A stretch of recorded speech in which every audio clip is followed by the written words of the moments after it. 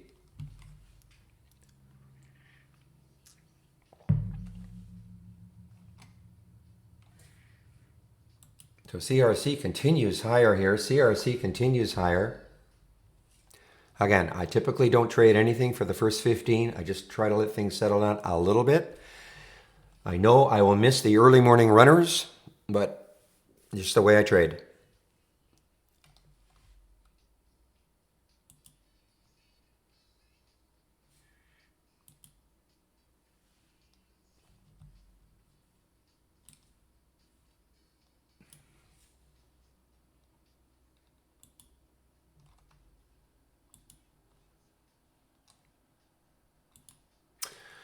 All right, and again, I just have to reiterate, nothing will happen in this window until at least 10 o'clock. I do have a delay on this window. So why do I do that? Okay, look at, as an example, look at IMMU. Look what it did. Got all the way down to 879. You know, it looked like it was going to collapse, and now it's popping. So I just try to, you know, get rid of this sort of stuff, which can happen many, many times in the first 15 minutes for a lot of stocks. But I just am a little more conservative, so I attack on another 15 to try to see if things can settle down just a little bit. No guarantee things are going to settle down even after half an hour, but that's just the way I do it. And yes, I know you guessed right on one that keeps moving, fantastic. But I bet a lot of people probably thought, wow, look at that IMMU. I'm going to hop in on a short, broke down through 9, and now look. So anyway, that's just those are my thoughts.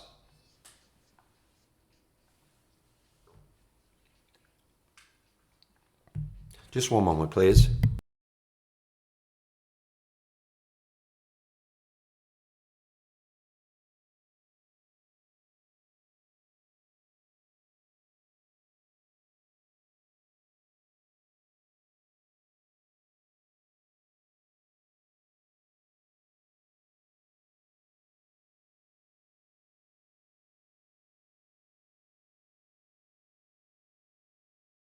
Okay.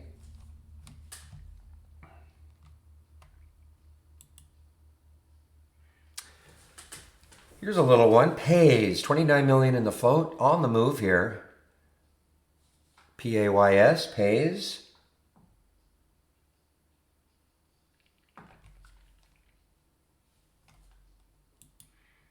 You know, here's another example. There's, you know, HUA. Excuse me, big move pre-market, big move pre-market. Started to give it up a little bit. Then right here at 925, just before the market opens, a little pop. Market opens, look at this nice move up here, 1855. Look like, wow, okay, let's hop on this one, especially if it takes out the pre-market high. Now look at it. You know, this happens a lot with stocks in the first 15 minutes.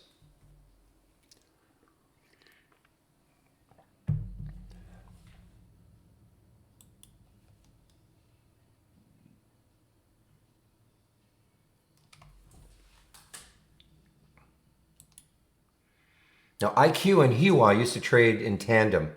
So I see IQ is also down now, IQ and HUA.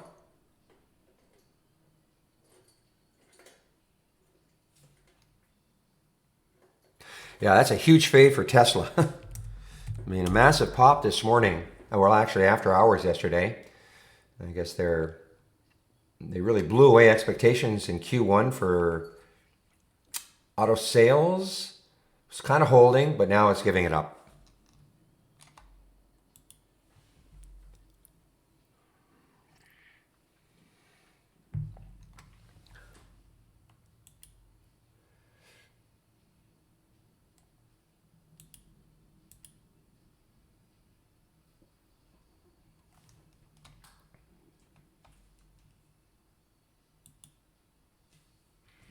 No alerts from the AI yet.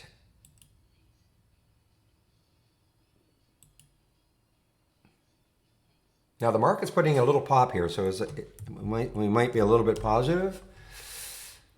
Yeah, the SPY's positive, Dow's a little bit down, NASA's up, a little bit of disconnect then between the Dow and the other two indices, so little disconnect going on.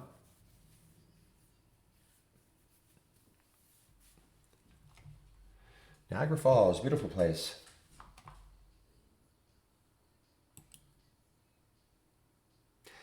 All right, APLE on the way down here. A lot of room underneath, guys. It's a big float, 200 million in the float. Look at this, though. A lot of room underneath for APLE, Hospitality REIT.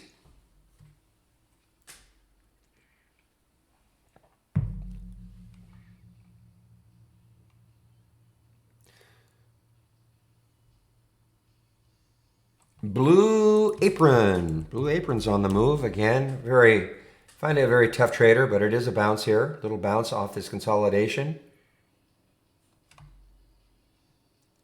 Tell you what, wake me if it takes out 14.95.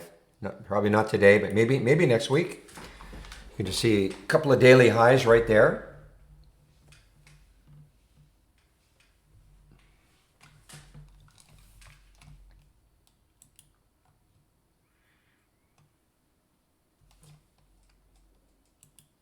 I know a lot of people are following. This is a really tough trader, I find. APT, a lot of volume, low float, 11 million in the float. APT, of course, absolutely a virus play. Hit a high of almost $19 yesterday.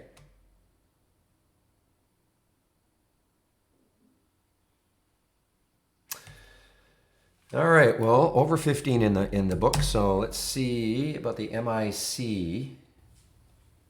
Here's the pre-market low, so it's way down there, 1730-ish.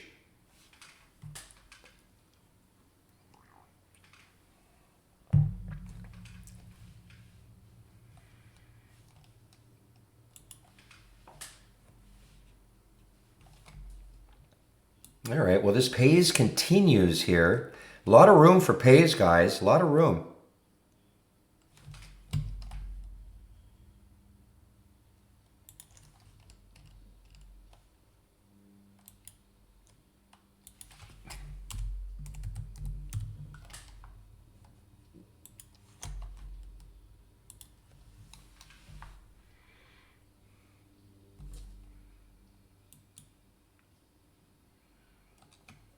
Just trying to see what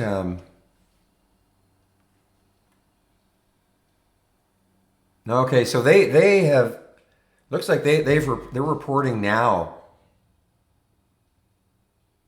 Okay, so there are a couple. Okay, so I'm trying to figure out what's going on here with pays. First of all, this morning they received a notification of deficiency from NASDAQ related to delayed filing.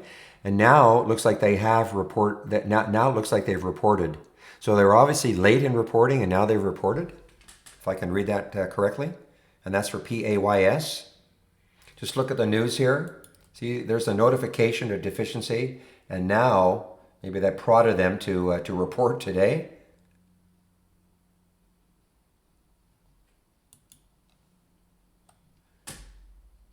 Whatever it is, it's really popped this stock.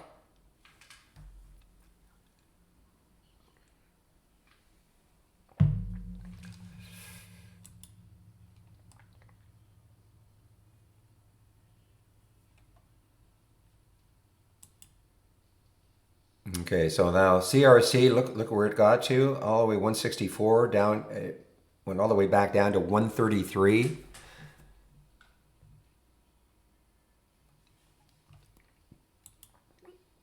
Another little one that's SAEX. Okay, CEI actually, guys, this is pretty bullish here. You know, it had the halt, had the pop, big drop, but a couple little bottoming tails there. Sellers kept trying to knock it down. Buyers kept moving it higher. Looks like the buyers are still in control for CEI. Low float. But look how it's trading, guy. I mean, you know, it's all over the place. I was just watching it all the way, got down to about 204, 205 bid ask. So I mean, this is very, very, very crazy.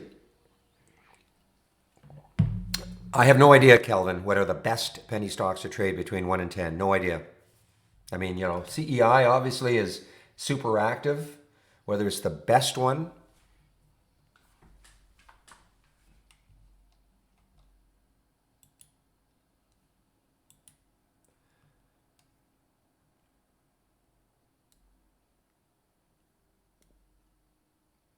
All right, CIM on the way down. This is almost an all-time low for CIM. I think the all-time low is probably 642. So it takes that out, takes the 7 out. Might have a chance to attack that little area. 185 million in the float, so it's not. Yeah, Kelvin, he's just kidding, okay? He's just kidding. Grumpy, I mean, he might be brand new, okay? I know you're trying to be funny, but he might be brand new. Got a lot of people who are, you know, probably the first time being exposed to the market.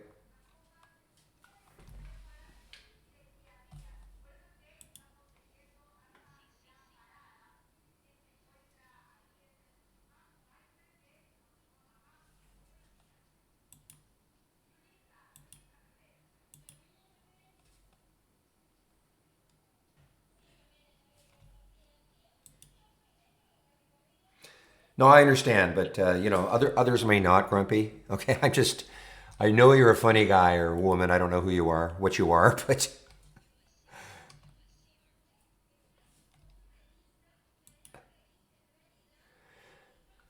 other concrete product manufacturing. Look at a USCR giving it up. USCR on the way down here.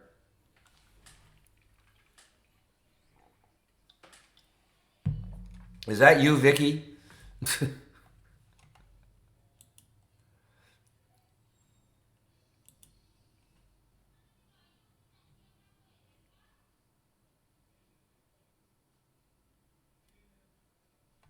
Okay, MIC on the way down now. Let's see if it takes out that whole number right there. There's the low. 1770 is the low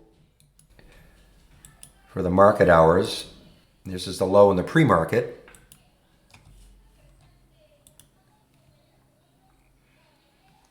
All right, well, we're getting closer and closer to start getting some alerts in my watch list up or down.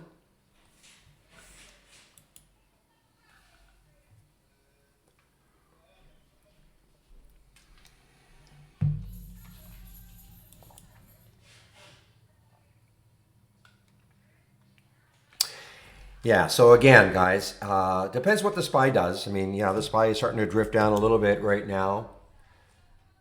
Depends what the SPY does. Look at CEI. So that, remember I was saying, that's pretty bullish the way it held. But it's very, very whippy.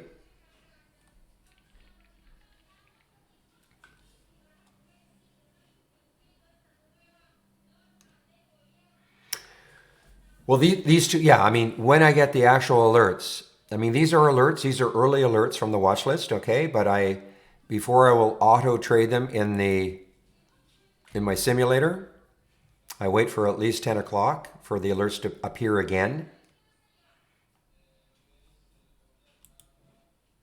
What was happening is at the very beginning when I kind of the experiment to see how this would work, I was starting to take the alert. The alerts were popping in here at 9:35, but just what was happening is, remember, there's a stop in place. So the stocks at 9:35, yeah, I'm getting alerts, but they're moving up and down so quickly, getting stopped out almost immediately sometimes, just wasn't worth it. So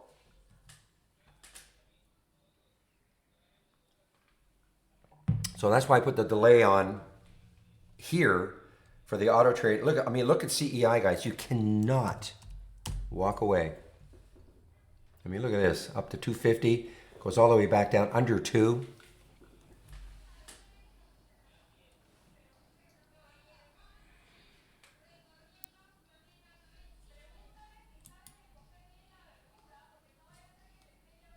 So this is kind of an earnings play then. Pays, even though it looks like May 5th, but it's kind of an earnings play. Looks like they were deficient last quarter. If I can read that news correctly.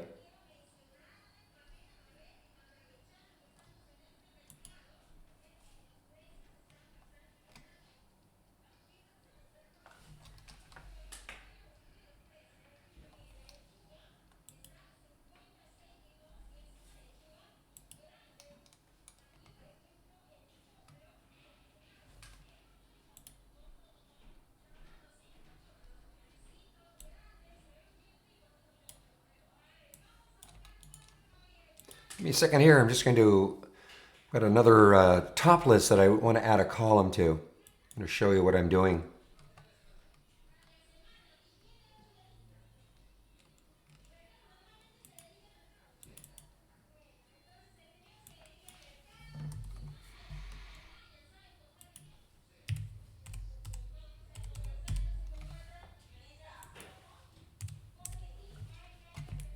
Give me a second here as I just make a couple of changes.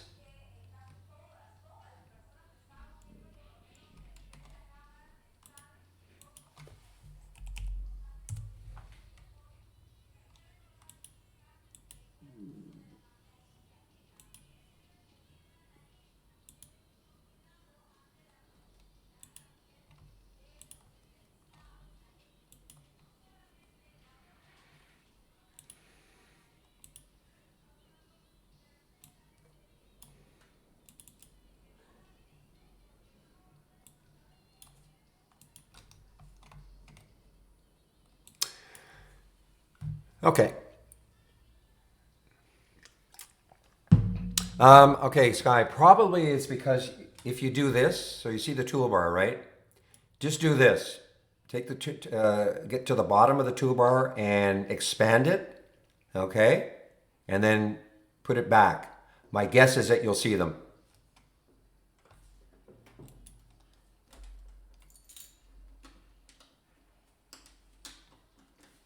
Let me know if that worked. That should work. Happens to me every now and then too.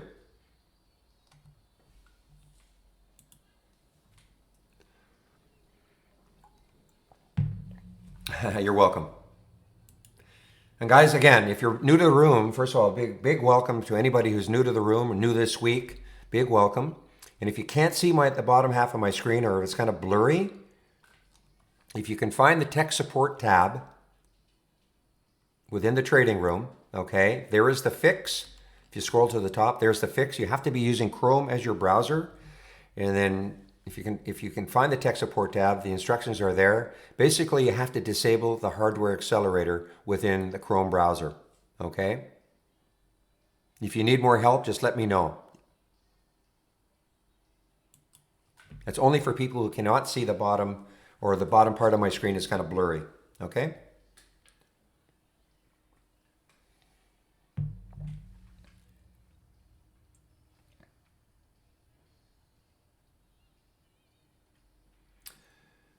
The top bar, you talking about the toolbar, Mike? That's the Trade Ideas toolbar. Well, there's Pays, guys. Pays on the move. Nothing stopping it right now. Look at the pop here.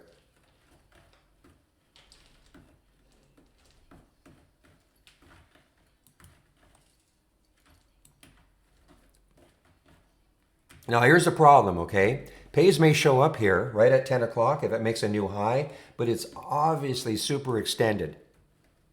So, you know, I mean, that can be the problem. You know, delaying it for half an hour, you'll get some stocks that look extremely extended in here. So I have shorts. Let's see, how many shorts do I have?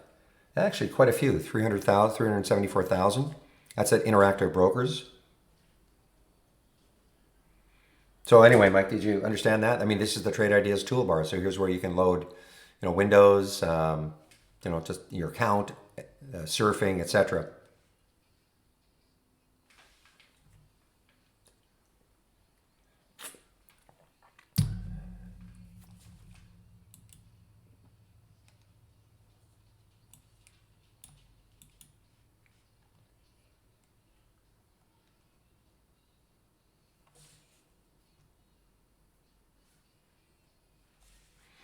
All right, it is 10 o'clock. So if Pays, you know, now it's going to be tough now maybe, but if it hits 534, which is the high, it will trigger in here as an example. Okay, one moment, please.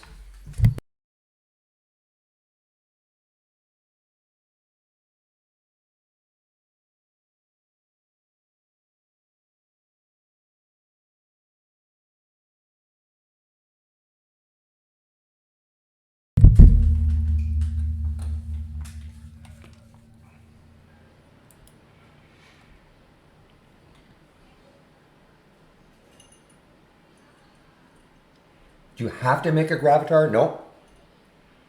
Sriracha, no. You don't have to make a gravatar at all. I don't. I don't have one.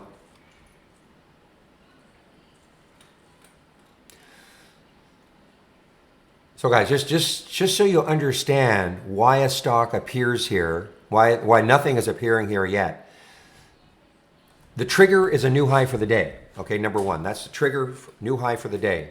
So until a stock now from the watch list makes a new high for the day, it will not appear here. But just because a stock makes a new high for the day doesn't necessarily mean it's going to appear. It also has other filters in place, you know, minimum volume, minimum relative volume, and also the stock has to be above yesterday's high to appear in the watch list up, or below yesterday's low to appear in the watch list down. So when you look at eCore, yes, it's, you know, it's suggested short, but eCore was in because, you know, the bias was long. The only way it'll trigger now, and I wouldn't be interested at all, is if it, on the short side, it would have to take out yesterday's low, which is way down here, 67 cents. So that's why more than likely, I can't imagine it'll appear here.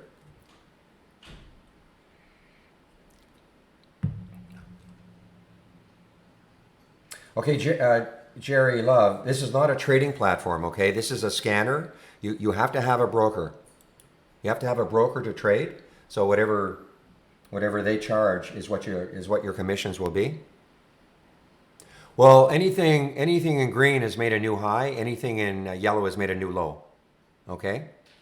That's just the way I color coordinate it.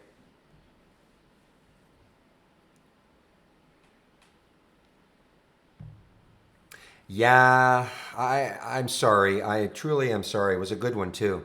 I think what happened is I could have sworn I disabled my music, but I guess there was some music in the background. So it probably overrode my voice. Is that what you're talking about? I could have sworn I disabled the music.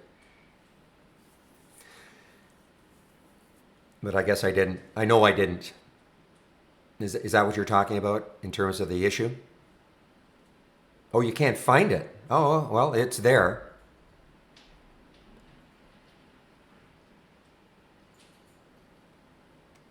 It should be there. I definitely got the... If you click on my links, the links here, the daily video link, I'm sure you'll find it. Actually, no. Click on the webinars. Let me see if I can find it for you. Click on the webinars and all of the daily recaps, etc. They are there.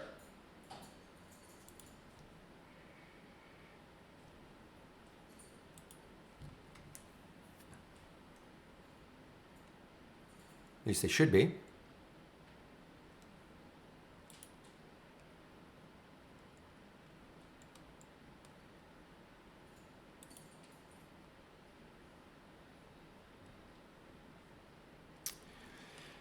I'm having a tough time locating it. I'll have to, I mean, it's obviously old now. Ah, that's exactly the reason then. Shoot. Yeah, see, YouTube caught the fact that I had music on it. That's why. That's too bad.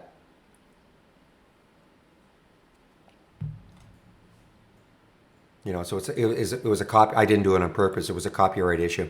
Okay, guys, MIC now looks interesting. After this, now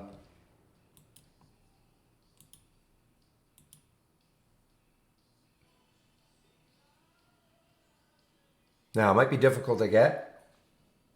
It's down 25%. Uptick rule is in effect.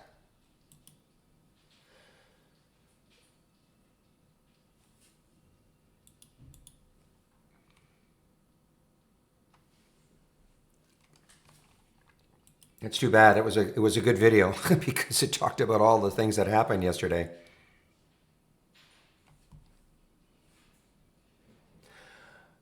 All right, guys, I got it. They filled me. They filled me. Thank you.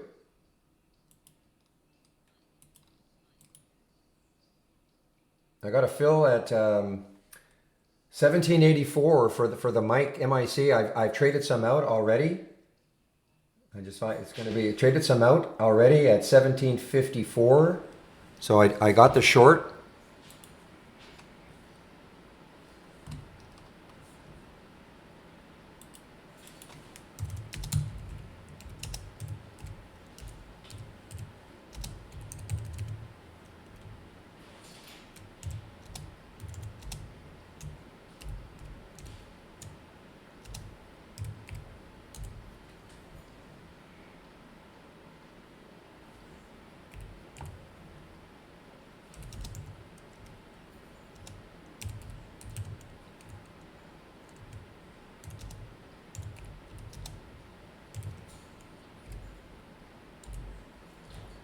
Actually 53. Whoops.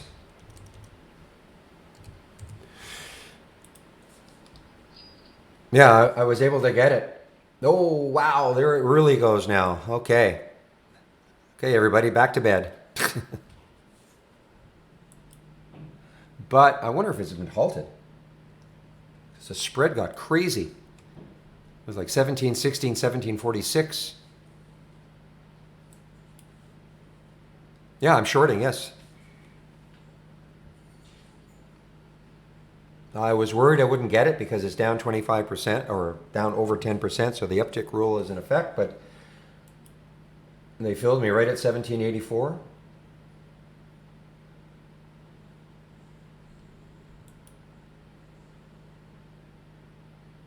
Okay, I've covered some more, guys.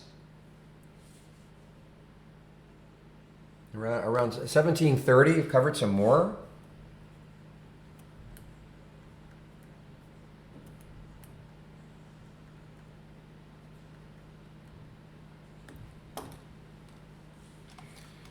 Uptick rule is that if you're trying to short something that's down 10% or was down 10% yesterday, there has to be some action. Like normally, if you want to short something, you just go in at the bid and you'll get a fill, assuming that there are shorts available. It's just like if you want to go long something, if you want it right away, then you just go in at the ask. But if the stock is down over 10% or it was down 10% yesterday, there has to be some action at the ask. You can try to go in at the bid, but there has to be some action at the ask. And then if there is, and then it goes back to the bid, you may get a fill, but you may be in a big queue of other people trying to do the same thing. So that's what can happen. But I was fortunate. They filled me at 1784, and then it just moved down. I was just fortunate. A lot of times what happens to me is that I'll try to be in at, say, 1784, and then it just moves down on me without me. So I have to give up. But I was very fortunate.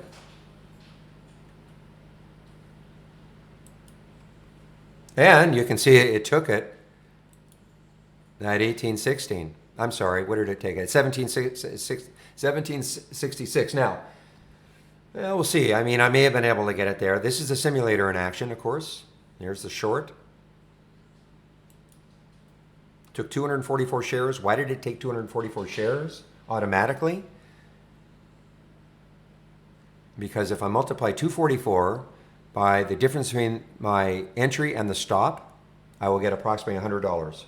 Now, in this case, it was 123, so it was pretty fast, and that's why. But I'm trying to put a limit of $100 max on what I'm willing to lose on a trade if it goes against me. I'm going to go over all of this at around 10:30, so stick around.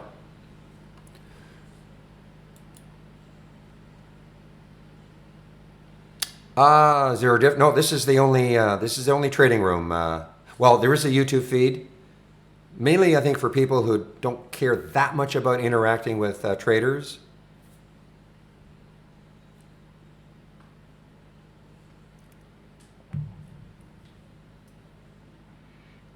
And now, Grumpy, again, are you kidding? This is the simulator in action, right? It's got nothing to do with my real account.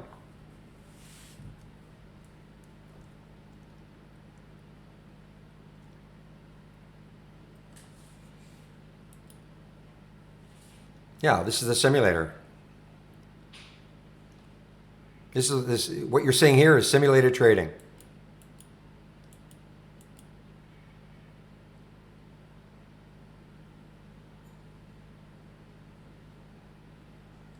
I am in a real trade.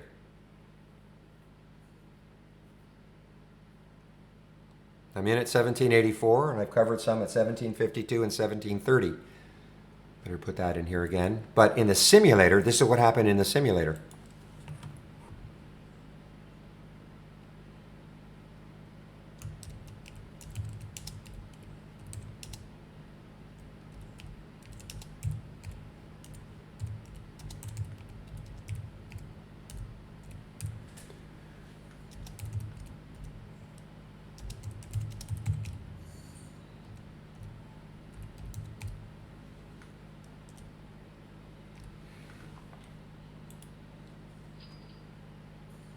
Holly's not taken anything yet. That is correct, Sean. That is correct.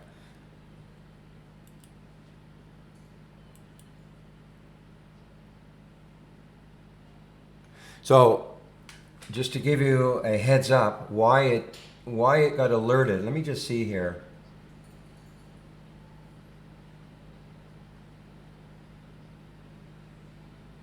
I can't tell, but obviously 1766. Well, look, and this is what I say all the time. Look how fast moving this was.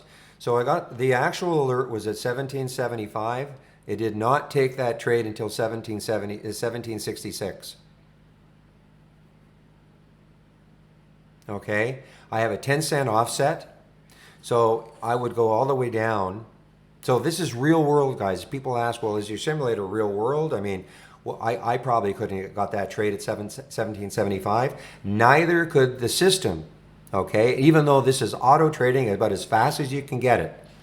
But this stock was moving so fast that it got the trade at 1766 because I have what's called an offset on it.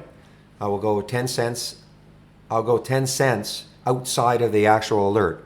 So 17, of course, that would have been 1765. So I got the fill at 1766. Okay? I'm going to go over this, around 10:30.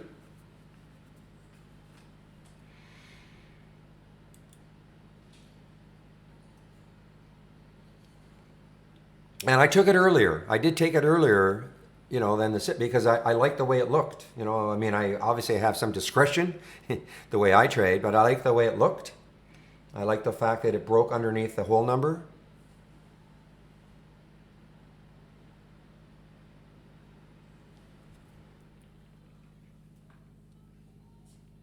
And meanwhile, so the big challenge now, can it get through 17? Looking on the daily chart, I almost said a bad word. I don't know why sometimes, we're supposed to get a little pop-up. Let me go to another stock. Okay, so now MIC, okay, there it is. So on MIC, the low is 1726. Oh, we're at 1709 now. Okay, so there's the low looking left. It was 1726. Next low looking left now is 1429.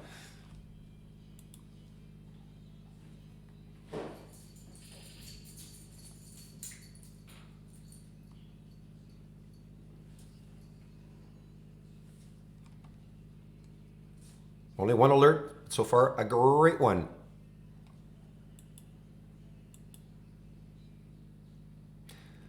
So I think I'm going to flatten it, okay? Just in the simulator, I'm going to flatten this out. Because it may not be able to take out 1720 or the 17, so I'm going to flatten it out.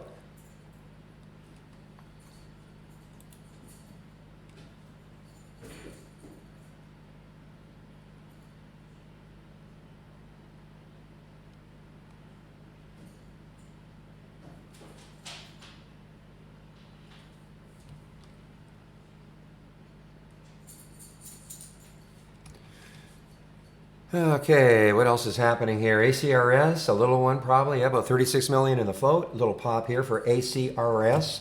Interesting level it's at right now, 118. But the problem is, and hopefully you guys can see what I look at now constantly. I mean, look at the daily chart right over here. So even if it took this out, it's got some resistance, potential resistance right around here. That's not that far away. I'd like to see a lot cleaner look on the daily chart.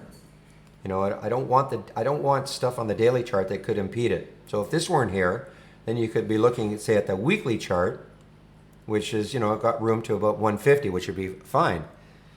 But I look at this and I go, nah, I don't like it. I just don't like it. It may pop right through it. I may be completely wrong.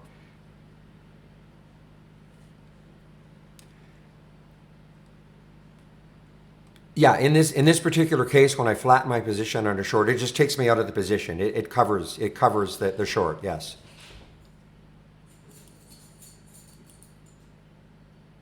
And obviously, in the opposite, if I were long, flattens it, just takes me out of the long position. Okay.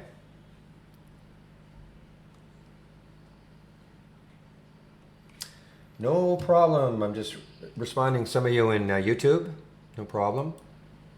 So there is an AI alert. I usually disregard those ones. Outside of the price range, I like to trade the AI. Not saying you guys have to do the same thing, of course, but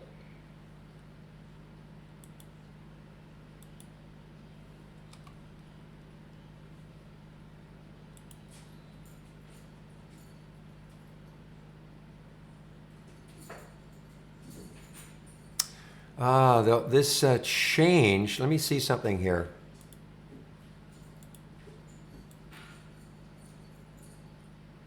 It didn't hold. Okay, I have to make a change here, guys. I have to have the column. Make sure I'm not. Okay, I have to do something on the columns. I'm going to explain why.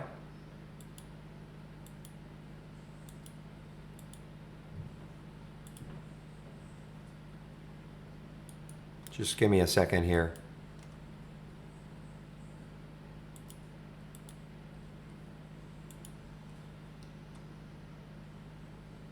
Okay.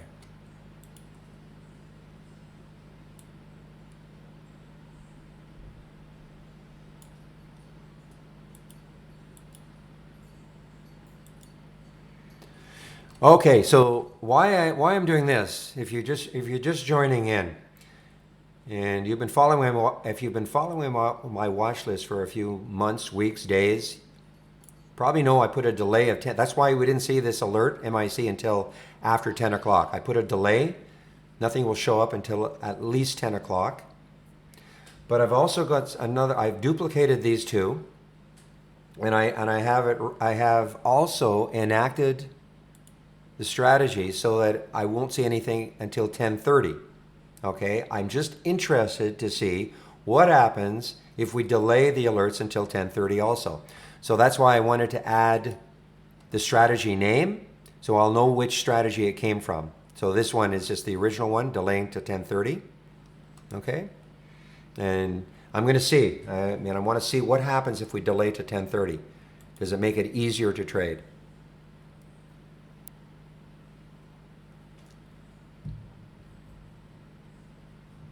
Well, Carter, you'll notice that, and what time is it? 10:19. So you'll notice that it's based, I base a lot of stuff on what this is called our VWAP stop, and I'm pushing for it to be available to everybody, okay? So it's always based on a stop. So it's not, I don't have trailing stops as such. It's risk. I'm risking, in my real account, I'm risking a certain amount virtually every time, the same amount every time. And so where I'm putting my stop will determine how many shares I take. And then after that, I just kind of manage the exits. Well, you'll notice, for instance, okay, with MIC, the reason I liked it because I'm a huge proponent of breaks of whole numbers. So I was kind of waiting on the MIC to break 18. And when it broke 18, it was just slightly underneath 18. So for me, I will put a stop at around 18. So I'm in at what? 1784. And I'm all out, by the way. I'm completely out of it now. But so I can put no more than hopefully a 16-cent stop on it. So with that in mind, if depending on how much I want to risk on the trade, that'll determine how many shares I take. Does that make sense?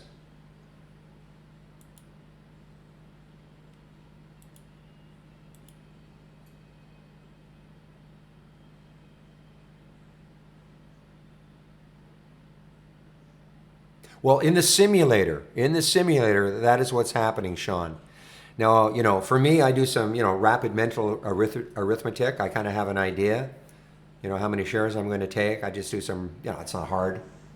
But in the simulator, the number of shares taken is completely based on where the stop was and the entry price.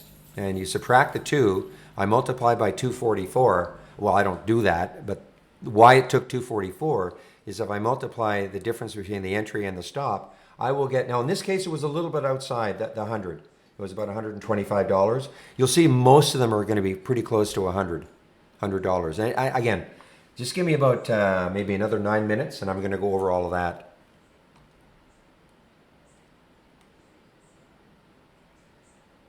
Well, it is. It's part of Brokerage Plus. You can do it already with the one-click trading. You want to trade your own account. That's what these are all set up to do.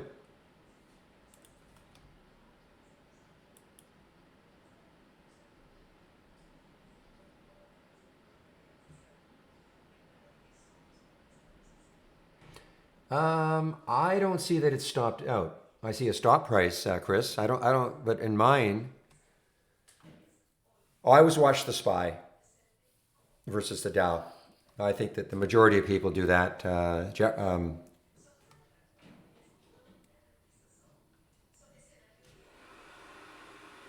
Well, if you're going to enter your own stop price, then you have to be a little more rapid then.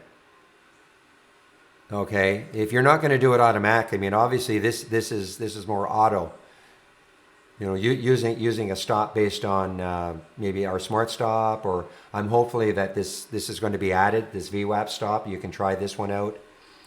But if you're gonna, what you're then talking about is doing it manually. I don't. By the way, Chris, yeah, I don't see that it was stopped out. Not in mine anyway. I don't see a stop. I see the stop price, but it's not. It has not exited anything yet. Yeah, I don't know how to answer that then.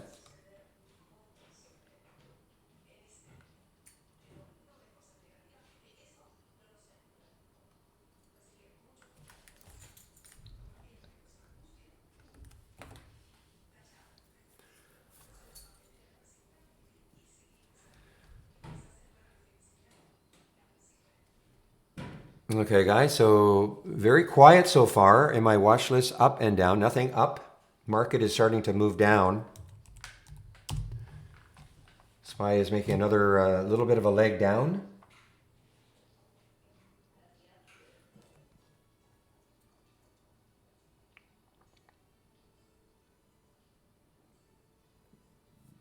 Yeah, I wouldn't, on those very, very high price stocks, yeah, I'd be a little bit careful. That's why I want this VWAP stop to, you're going to be, I'm pushing for this to be added as a standard filter. So you could use it. I've been using it for quite a while now. It's not too bad.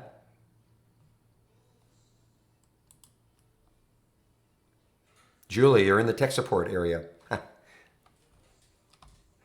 SNGX and SNGX. Yeah, this is starting to creep up. You're right. Creep is maybe 176. Low float 16.91. $16.91.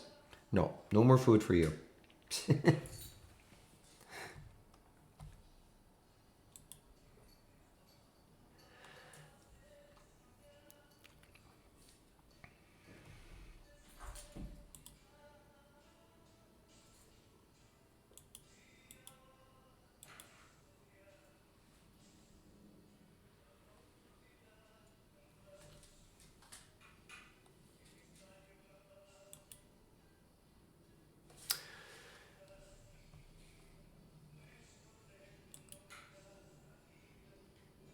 Too bad. This one hasn't triggered yet in the long. This would trigger in the long. This is on my watch list.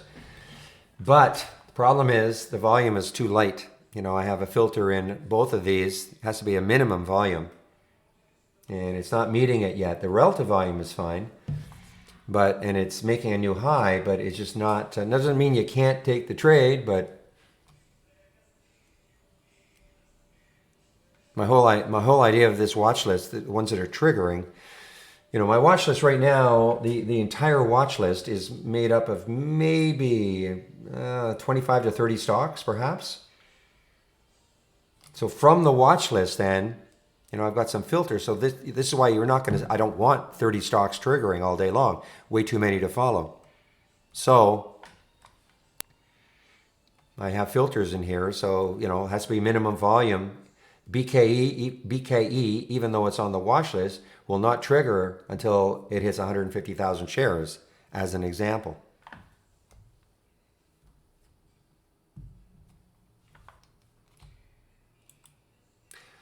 So things have really slowed down now. I'm not getting any other alerts. Not just from here, but also my Momo up and Momo down.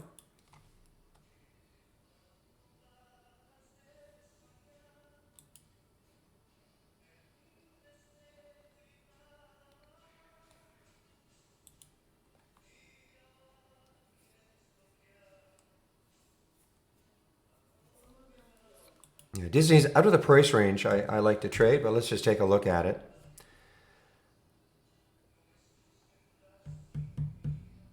Yeah, well, just look at that daily chart. I mean, it's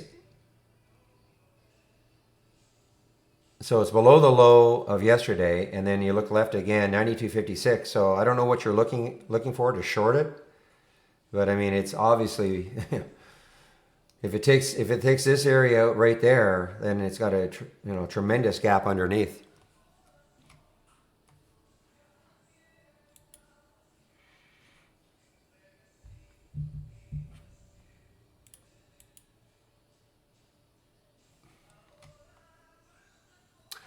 Well, guys, I say only one trade, but it was a doozy, so I'm not going to force the issue.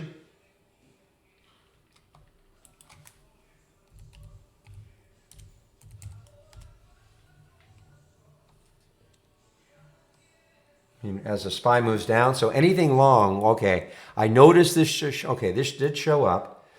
So this is sort of homeschool, okay? LRN homeschooling. But because the market's moving down, even though this is probably in a sector that you would think is going to be pretty good, but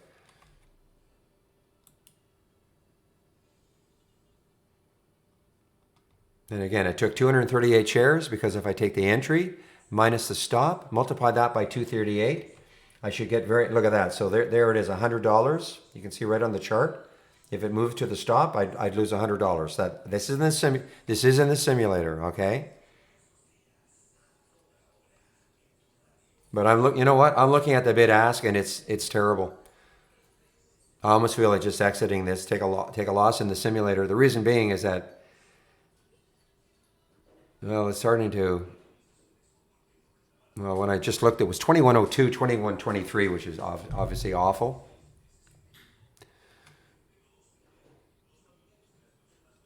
So I think what I'm going to do, I'm going to exit it in the simulator, just because I just don't like the way it was.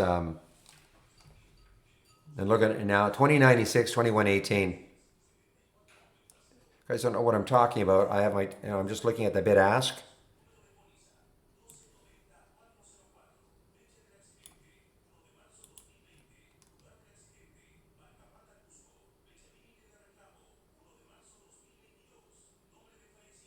So read the pearl from Real, okay?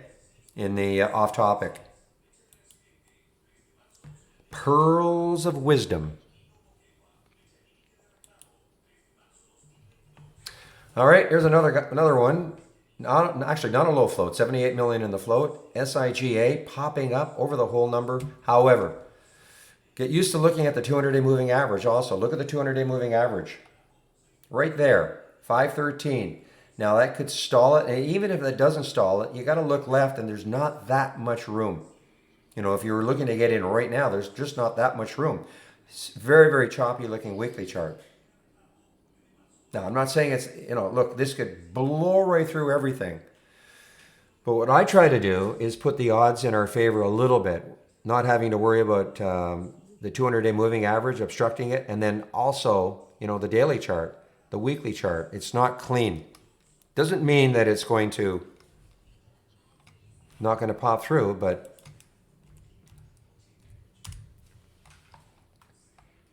yeah, and obviously a great call this is a continuation from yesterday. I know maybe coming into support here. for LYV, maybe coming into support.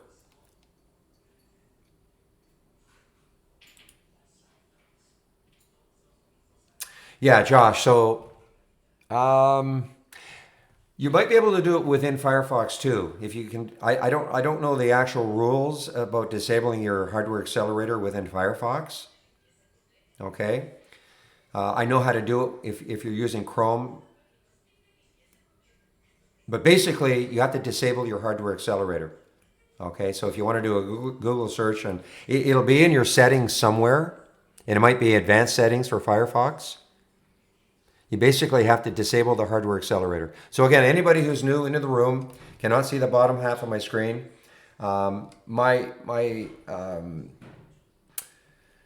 You should probably be using Chrome as the browser. Okay, that's what the developer of the room suggests, using Chrome as the browser and then disabling the hardware accelerator. If you click on, if you can, well, you're in tech support, Josh, so you see if you can find the tech support tab within the trading room, just click on that and there is and scroll up and you'll see the instructions. The recommendation is Chrome, but I suppose if you're using Firefox or something else, if you can find out how to disable the hardware accelerator in those other browsers, then, that might work too.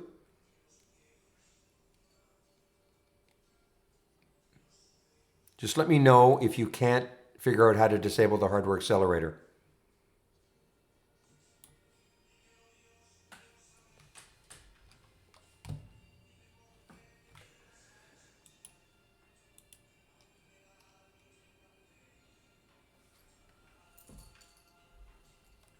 Oh, I'm all out of the MIC now. I'm all out of it. You're wondering what shorting now? Maybe. I mean, for me now, it would have to take out 17. I'm all out of my MIC short.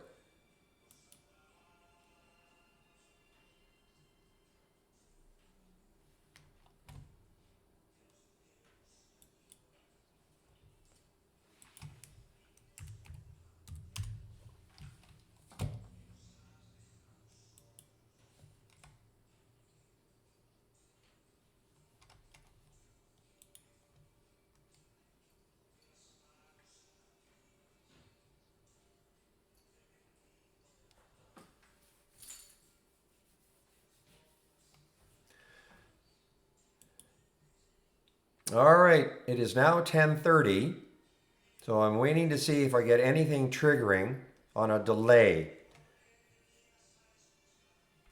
So, for instance, this is what would happen. Okay, there's the alert I had for LRN. If LRN gets above 2131,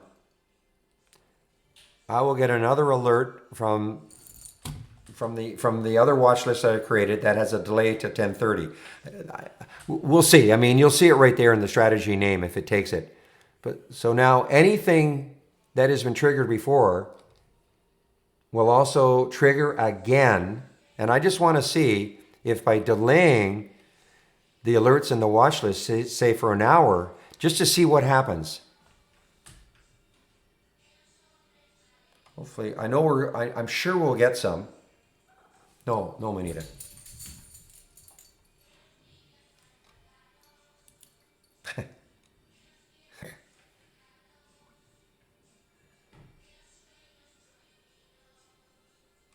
All right, so much for the bounce for the cruisers, guys. NCLH, so much for that bounce.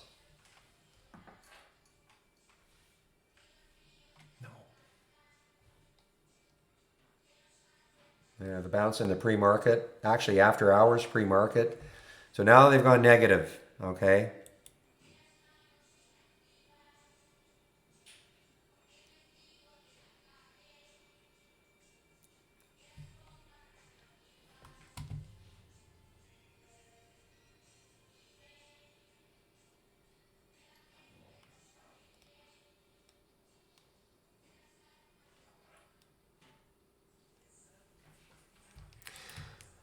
Have my eye on Hertz here, guys. Underneath 5. Man, underneath 5. Now, the high looking left or the low looking left yesterday was 469. So it would have a little bit of room, and it's not a super low float.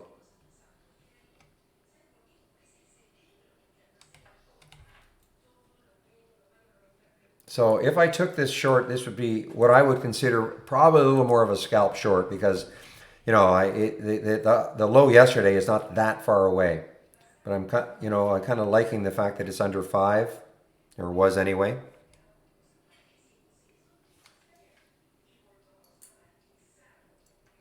Okay, so Cash, you're wondering when I say it has room, what I mean by that?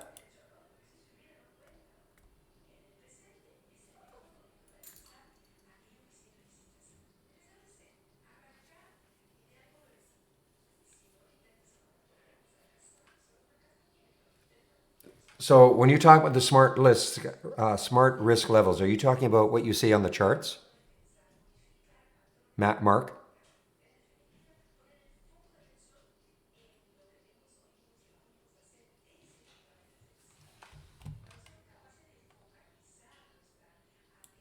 Yes. Okay. So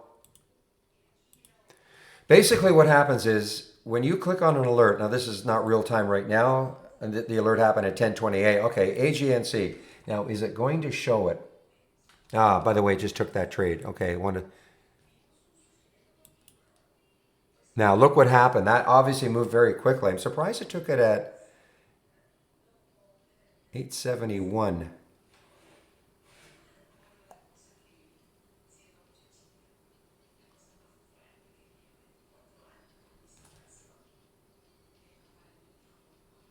Okay, I think something might have gone haywire in this because I can't see how it could have taken this short at 871. That's a huge stop. No, okay, I'm sorry. Something went haywire here, guys. It's impossible.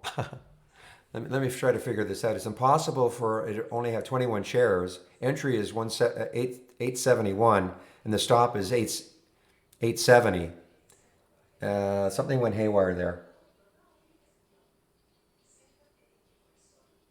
No, Cash, I'm looking at the daily, weekly, and monthly charts to see what sort of a void or a gap on top of it is. So that's what I call room.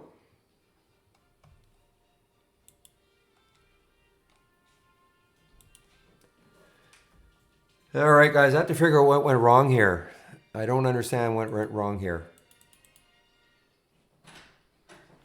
This should have taken that trade at. This should have taken that trade at more like 890.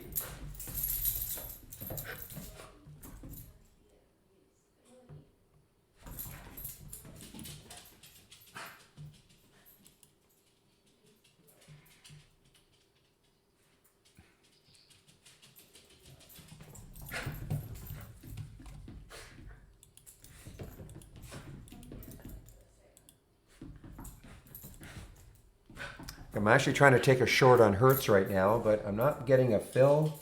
This might have been down 10% yesterday, I don't know, but I'm not getting an immediate fill where I want.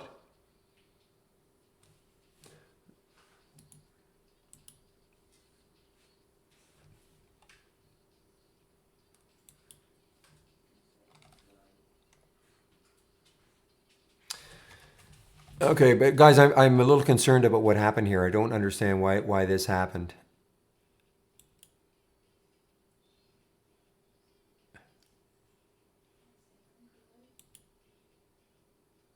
Oh, anyway, I'll have to figure it out. Okay, so when you click on an alert, there's a smart stop.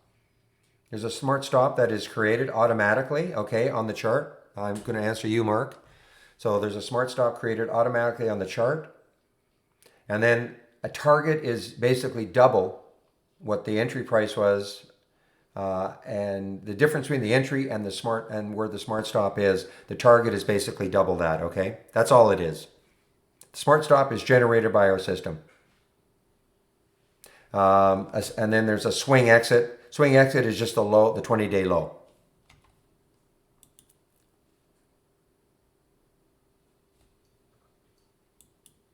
All right, guys, it is now 10:30. Wow, it's 10:40, not 10:30. So, well, again, welcome to the room. If you're brand new to the room, welcome.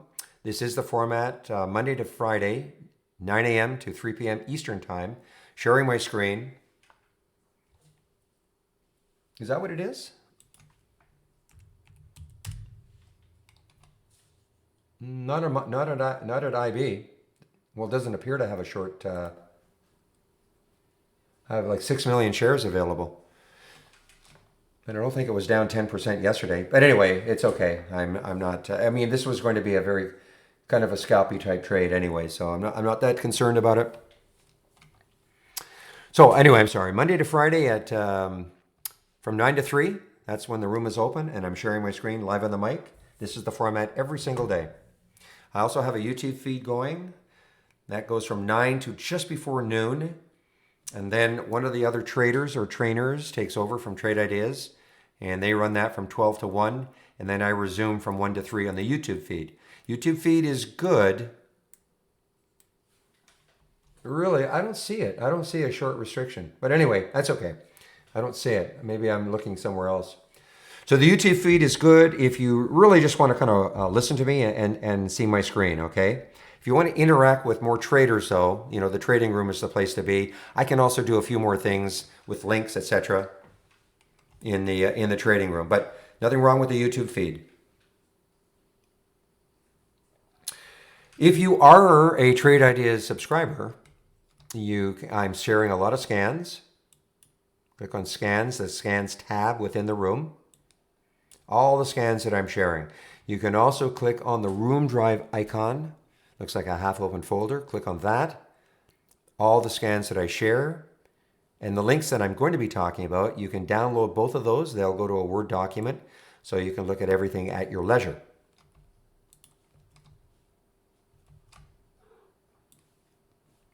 So now the links. Now I'll be going over in more detail about what the AI and Brokerage Plus is all about. But just want to talk about the training. So that aforementioned training between 12 and 1 on our YouTube channel, you can sign up for the training right there. Webinars, we have webinars Monday to Thursday at 5 o'clock Eastern. They're all archived. Everything is free here, by the way. Everything is free. You got to pay for the platform, but everything else, all the support is free, of course. If you don't have the latest beta, I encourage you to do so. You'll know if you do, if you have our single stock window open and you don't have a similar tab, which is automatic, then you don't have the latest beta. Or if you don't have the buy and short buttons in the chart, you don't have the latest beta. So if you click on that link, you'll be brought to the download page and scroll down until you see the beta and download it, okay? Might as well take advantage of all the features we've got. I do a daily video. I promise this time, remind myself, no music. I do a daily video between 1:15 and 1:45 every day. You can sign up for it there. Trade of the week is sent to you before the market opens every Monday morning. Next test drive. Well, listen, if you are at all interested in trade ideas, we get a lot of requests for free trials. We do not have free trials. We have to pay the exchanges. We'd love to give free trials, but you know the exchanges don't care. But what we do, next best thing, is 4 times a year. We have what we call a test drive. It is going to start May the 11th. It'll run for 10 trading days, which brings you to May the 22nd. So you'll get up to 10 trading days with our full platform, our full premium service. So if you sign up, and it'll cost you $8.99 for those up to 10 trading days. And I always say up to because if you can't start right on the 11th, maybe you can start on the 12th, you'll get 9 days, okay? So I don't want to mislead anybody that it's 10 days no matter when you start. You can also take part in the test drive if you're a standard subscriber and you want to upgrade to premium for those 10 trading days, okay? And so we do this 4 times a year. If you fill this out, you'll basically, probably about a couple of weeks before the test drive starts, maybe a week before it starts, you'll be given all the sign-up procedure. All right, so that's basically, fill this out, and then you won't miss it. You'll get an email saying, okay, here's how you do it. So I'd encourage you. Last time we had over 2,000 people. It's a huge record for us, people signing up for our test drive. So and I think with a lot of people at home, we'll probably get more than that this time. So that is, and the trade of the week is sent to you before the market opens every Monday morning. How is Peloton doing? This was the trade of the week this week. Yeah, I mean, it's not bad. I mean, trade of the week is meant to be a longer term hold. I think the trigger was around 26.60 17 or 19.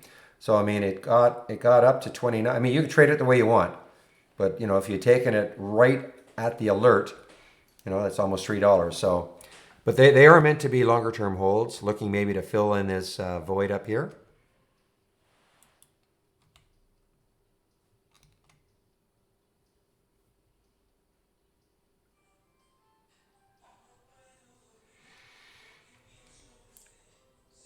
Okay, so now let me talk. Oh, first of all, let's talk a little bit about subscriptions. Some of you may want to take out a subscription right now. So if you click on the subscriptions tab, right down here we do have four ebooks. They're all developed by Trade Ideas. These are not third party. The bottom three are swing trading setups, and the top one is a take on earnings season. Okay, I do have a Twitter account at bbruin44. I always say it, stocks only. Okay, nothing else, just stocks only. If you want to take out a subscription to Trade Ideas, there is a promo code, Barry4Alpha, all in caps, numeric 4. Excuse me. That's an instant 15% savings, 15% savings off the first month only, or the entire year of a Trade Ideas subscription. So if you click on the subscription link right there, you'll be brought to the subscription page.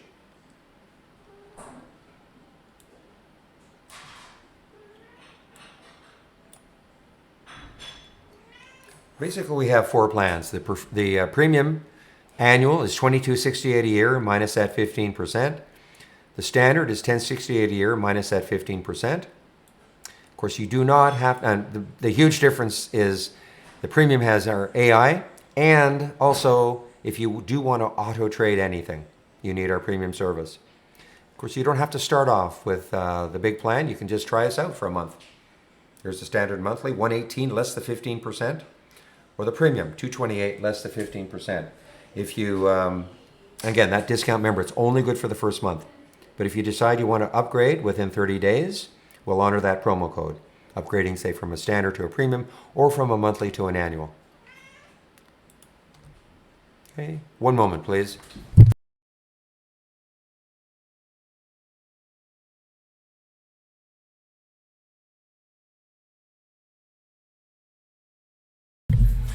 And by the way, guys, tankers are starting to jump here. I know somebody in the YouTube feed took Sting, STNG, but look at Fro.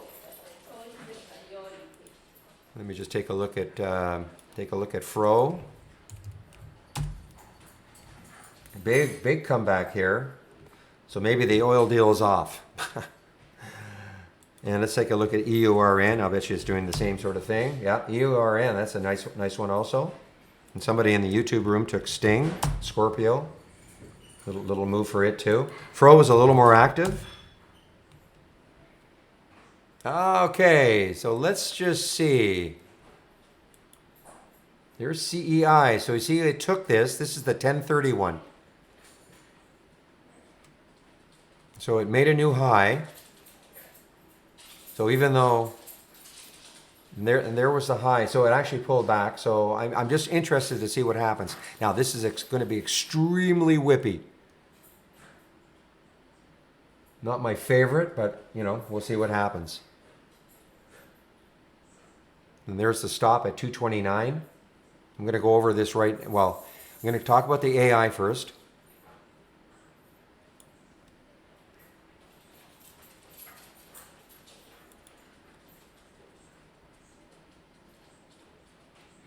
All right, so this is what our AI is all about. Yeah, you see, this is so whippy. So, I mean, if I were in this in my real account, I'd be watching this like a hawk, and, it would not be my favorite thing, but we'll see. I mean, it's obviously, it took 606 shares in the simulator. That's just basically the difference between the entry and the stop. I want to make sure that worked. Yeah, I can see something has happened here, and this is probably because, this 1030. I'm going to have to work on this on the weekend. I have to figure out what's going on because it actually took double. They should have only taken 303 shares in the simulator.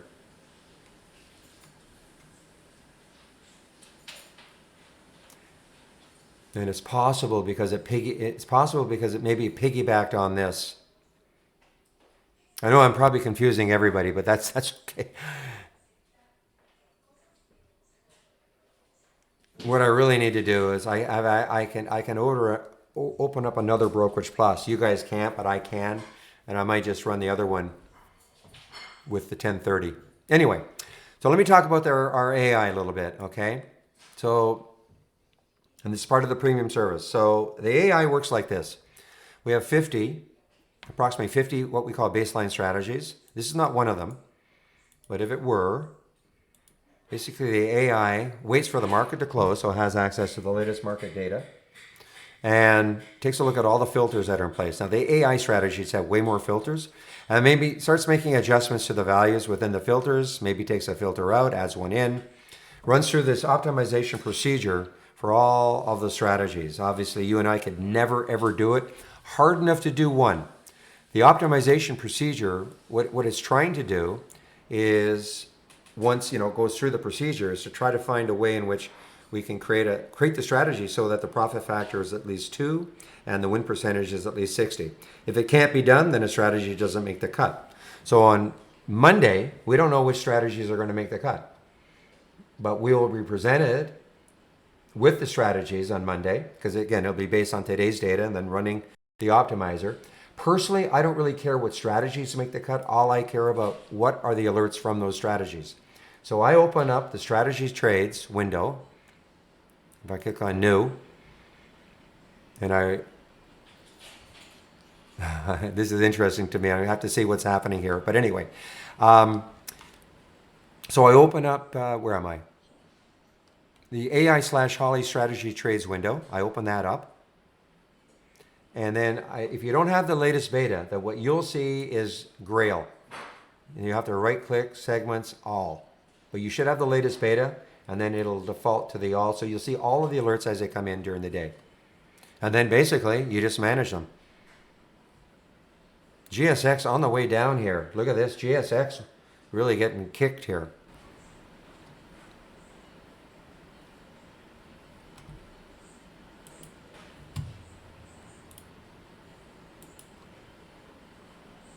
Okay, David.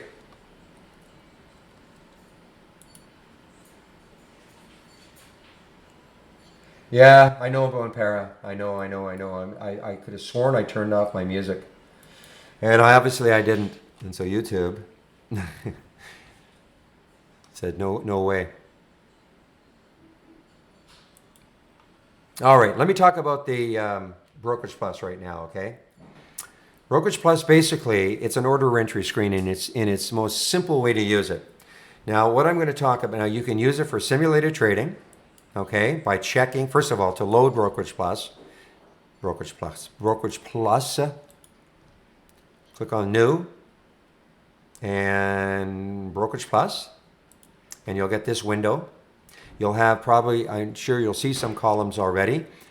Here are all the columns you have. If you right click on one of the column headers, columns, and here they all are. Okay, you can add whatever columns you want. These are the tabs you have within. Look at GSX. This is just absolutely collapsing here, guys. GSX as I'm talking. This is from the momentum down.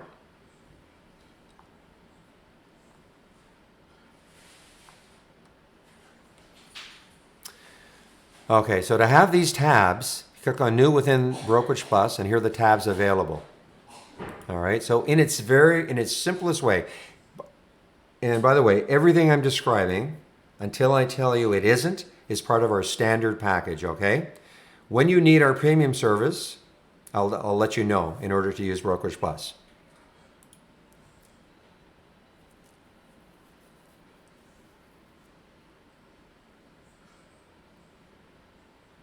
I can't help you there, Calvin. I don't know why it didn't. And you've obviously, yeah, I don't know why they haven't zeroed out. Mine did.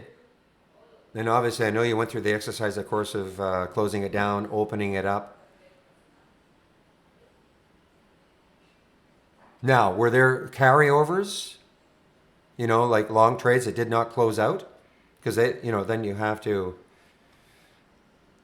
yeah, I can't help you there. The only time trades carry over for me is if they didn't actually stop out at the end of the day, so they'll carry over to tomorrow. Okay, so I've had no issues with the beta, no, Scotty.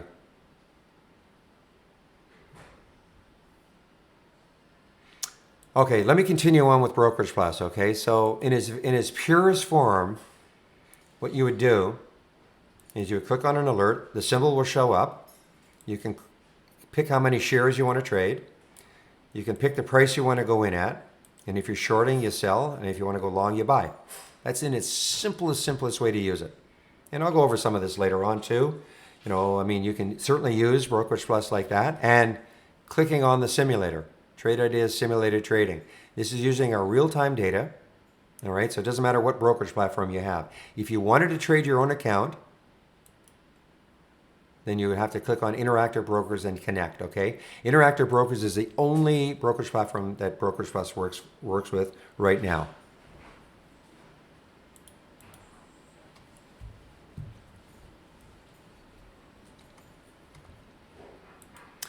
Now, the next step is what we call one-click trading. So let's just say now you look at GBR and you want to trade it. So you right-click, you go back to it, and you right-click, and this box will pop up, and you notice I've got buying and shorting parameters here.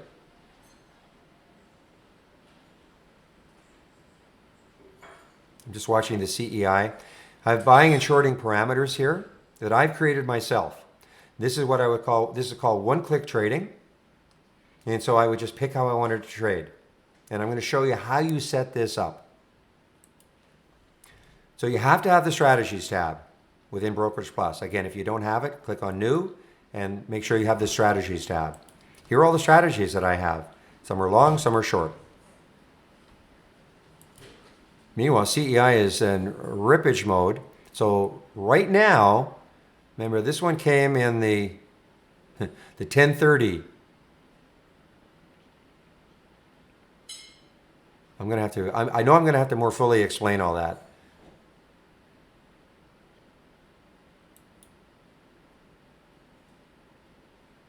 And I have a feeling what's happening, it's doubling up because of this. Because if it shows up here, I have to figure out why that's happening. Anyway. All right, so how to set up one-click trading. So you click on the strategies tab, right-click, new trading strategy. Okay, and you give it a name. Is it a long? Is it a short? I'm going to show you what I do. You know, these tabs, you can fill in as much information as you want. I'm going to show you what I do for my chart trading. So what do I mean by chart trading? You notice I've got a buy button and I've got a short button right on the chart. If you don't have that, please download the latest beta. So what you do is you designate one of your long strategies as the way in which you want to trade on the chart using the buy button, okay, or the short button. So what I've done is I've named one of my strategies. I called it, guess what? Chart long, $100 risk. If I right click on it, notice this is checked. Default chart long strategy. So this is the long strategy that I have picked to trade on the chart. That's why, so now let's take a look at the strategy itself. Edit the strategy. So I've given it a name. The entry time, there is no entry time. This is going to be a discretionary trade. If I were to show you my watch list up, you would see that the slider is at 10 o'clock. I'm not taking any trades until 10 o'clock.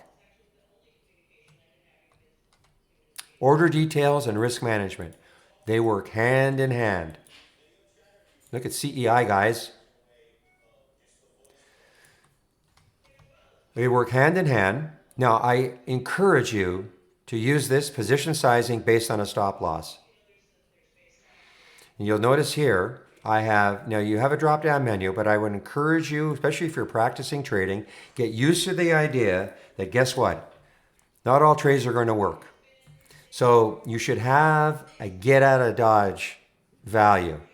All right, so that's what you see here, that $100, what that represents, that in the simulator, I'm risking $100 a trade. If the trade goes against me, I'm going to try to, I don't want to lose, I'm going to try not to lose more than $100. Risk management, again, this is a drop down. I'm using the filter. Now this is a special stop that I'm hoping will be added so that you've heard me talk about this for a while. This is called a VWAP stop. It's generated by the system. You can also use the smart stop in dollars and try that, okay? Now you notice here that I've got an offset of 50 cents as a target. Now I don't put targets really on anything. I sort of just watch how it's trading. I don't want to be artificially taken out of a trade just because it hits a target. You know, I mean, if a trade is still working, why would I get out? But for the purposes of this, because people have asked, well, can I put a target? So I put a target of 50 cents. So that means that 50 cents above where I get in, if it got to that point, you're going to see a line on the chart. And that's, if I didn't do anything, I would get stopped out there for a 50-cent profit. I'm going to say, okay. So let's see one right now.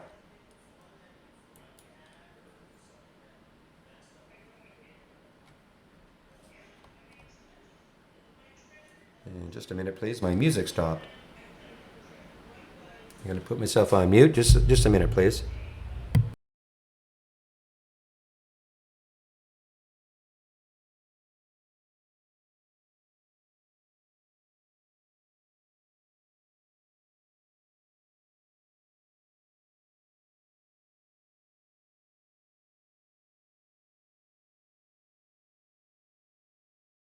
All right, back. Can't trade without music.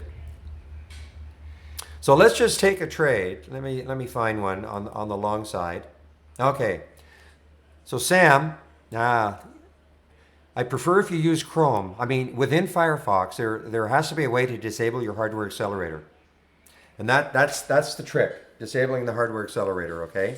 I can tell you how to do it if you're using Chrome, but if you're using a Firefox, I know there's a way. I just don't know it. You'll have to go into your Firefox settings more than likely. No, also, by the way, guys, if you're paying attention to your simulator in action, you would never let this happen, okay? Notice how I've taken, was up $172. Now I'm only up 9. Okay, it's very whippy. So you have to pay attention. Same thing here. GBR, I was up 100. And this is taking a lot of shares. I think what's happening is it's doubling my stop. It's risking $200. And I have to figure, I think it's because it's doubling up on what it's seeing here and there. I know I'm confusing myself. So I'm going to have to figure out what's going on.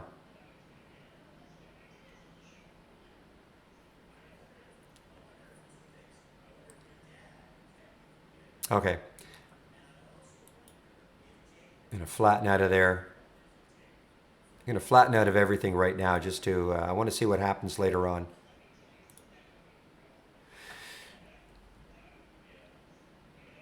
Okay, let me take a trade. Let me take a trade using the buy button on the chart, okay? So let's take, say, SIGA. So there's SIGA. So I could do this one of two ways. Now there it is at $4.99, but I might want to put a conditional buy order. You know, if it gets up to 507, I want to take the trade. So I'm going to click buy, and then I'm going to release it right at 506, okay? Notice the stop is in play right there. The stop is at 475. That's because it's following my trading rules based on that VWAP stop. Okay, now what I can do is, and also you can see that right up there is 50 cents away. It's hard to see maybe on the chart, but it's 50 cents above. That was at what I call an artificial get out, you know, if the trade is working for me. But this is what I can do now. Let's say I really want to take the trade now. So I can, on the chart, I can drop that line right there, and now it's taken the trade. It took 417 shares, okay? Why? Again, if I take 500, that's $5 as my entry, where it entered, 25, If I multiply that 25 by 417, I'm going to get approximately $100. So you see it's $102. It's hard to see, I know, on the chart, but that will be, if it goes to 475 and I let myself be taken out of the trade, I'll lose $100 basically, okay? That's the chart trading. Now, of course, if I don't like that stop right now, let's just say the trade, I'm thinking, man, it's starting to move down, down, down. I'm not going to wait to get stopped out down here. I could always move the stop up right on the chart. See how I'm moving this line up and down?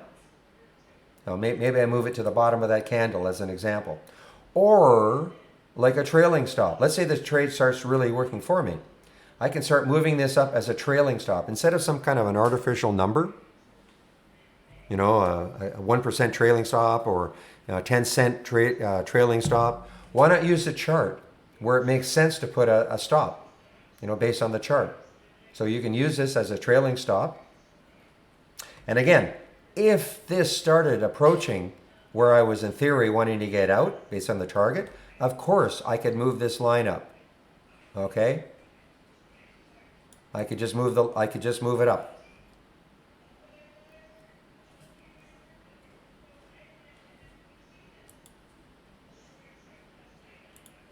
All right, so that's all part of the standard service. It's all part of the standard service, what I just showed you there. Here is where you need premium. If you wanted to auto trade, my watch list or an alert window, well, it's an alert window. If you want to auto trade any alert window that you create, or if you wanted to auto trade my alert window, then you need our premium service. And basically what happens is you have your strategies, of course, and you turn them on. See how these are on? This is just a toggle. I just turned it off. Now I turned it on. They're on. These four are on. So that means every time I get an alert, it'll automatically take the trade. Now that's not for everybody. Nobody has to auto trade at all. But that is a reason why, if you do want to do that, though, that you will need our premium service. If you wanted to auto trade the AI, okay, only a couple of trades so far today, you'll also need our premium service, plus you'll have to buy Brokerage Plus for $1,100 one-time licensing fee, minus whatever promo there is, say the 15%. Only if you want to auto trade the AI do you have to buy Brokerage Plus. And when I say a one-time licensing fee, what that means is if you decide, for whatever reason, you want to stop trading and unsubscribe to Trade Ideas, and then you come back, Brokerage Plus is still waiting there for you, okay? So again, just to sum up, if you don't care about auto trading at all, everything I talked about with Brokerage Plus is part of our standard service. If you want to auto trade at all, then you need our premium service. If you want to auto trade your alert windows, you need the premium service. And if you want to trade the AI, you have to buy Brokerage Plus for $1,100 minus whatever discount. Okay?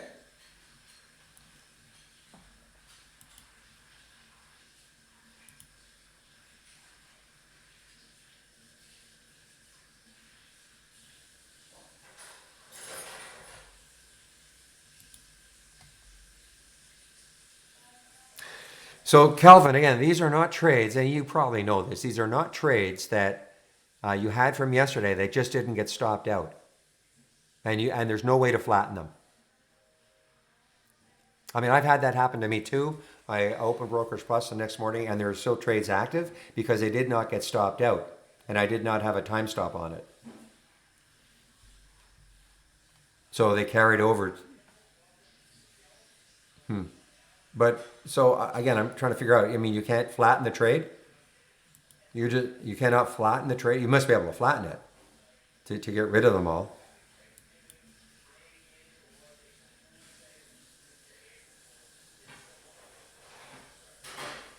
Well, that's what I did. That's exactly what I did. Here's the new. I duplicated these two windows. I duplicated the two windows, changed the time in which the strategy will start to 10:30, and yeah, that's exactly what I did.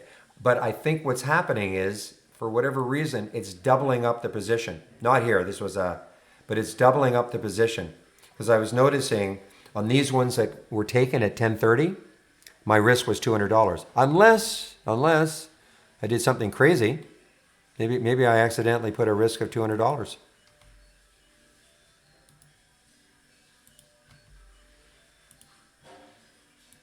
No, I have $100.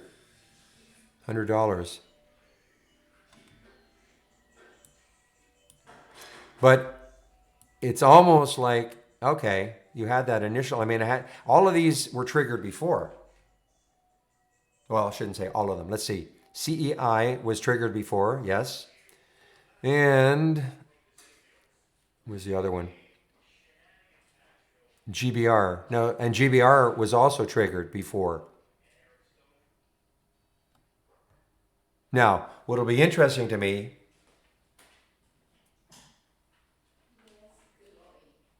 yes. Yeah, I have them here. I definitely, and thanks, I mean, I'm not, certainly not perfect here, but here they are. Here they are. And they definitely, obviously, they were definitely saved to the cloud because when I went here, I loaded them from the cloud. So they are here.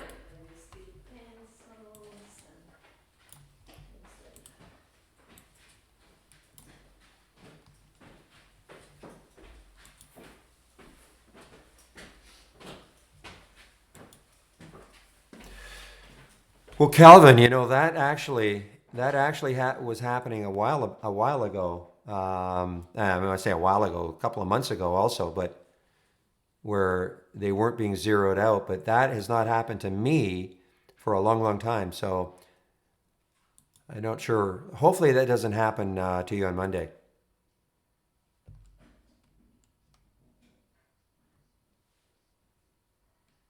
Yeah, no politics here whatsoever. Okay. Sorry, Zach, you can't say that.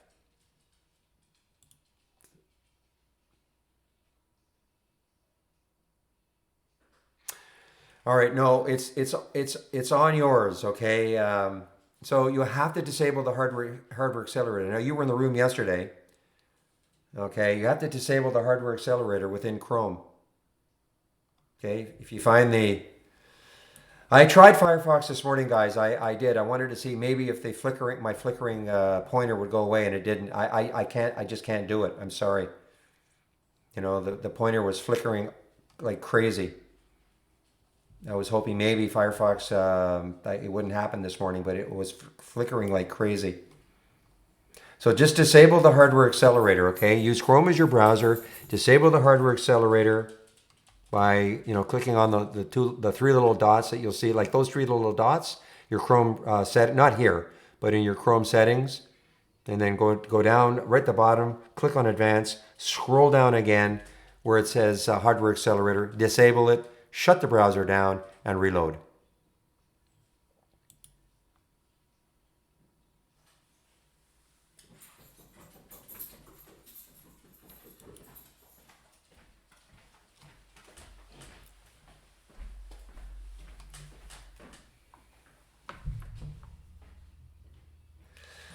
Okay, guys, listen, I have to go get some water, so I'll be back in about 2 minutes, okay?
All right, everybody, I'm back. Okay, so yeah, see, it's doubling up for absolutely for sure. And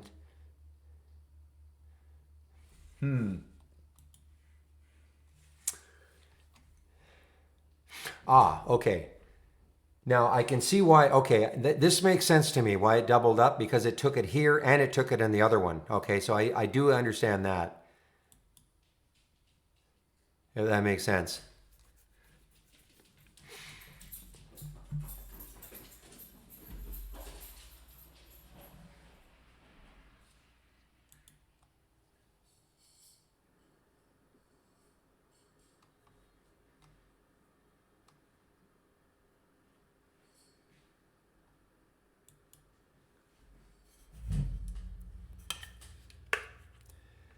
Yeah, I probably should have told Calvin that also. The reason I don't, of course, is put the open because I do want to see the other trades. But yeah, that, obviously that would have worked also.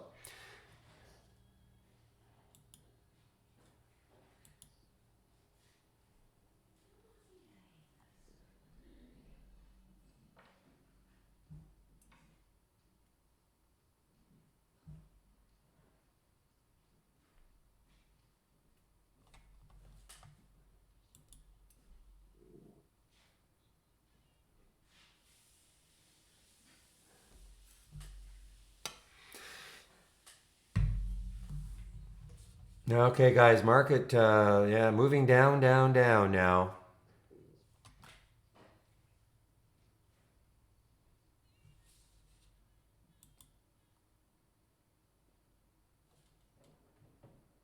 So, anything long is suspect. Anything long right now, it has to be suspect.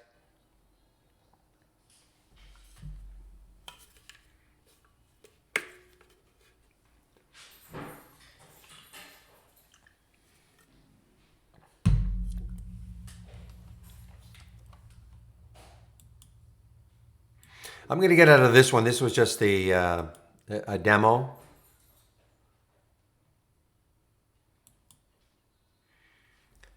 Now, I'm interested. This SMED could be interesting. I mean, it has popped up a little bit. Look at the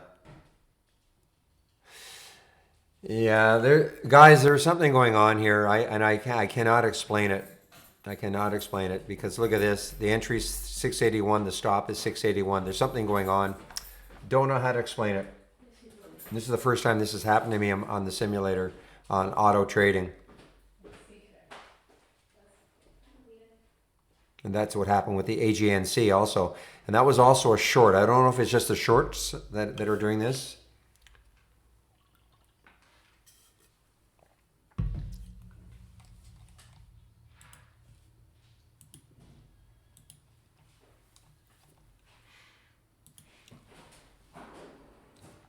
Yeah, look at this. Yeah, really starting to accelerate the downward move here, guys. You take a look at the SPY, the bigger picture of the SPY here. So yesterday's low was around 244 on the SPY. So we're a little bit above that. I'm going to stick an alert there. If we take that out today, that wouldn't be good because that's sort of the low of 2 days ago too. Then it could really start to attack this area, which we don't want. I mean, if you're long, you're long, or short, you're short, I guess. But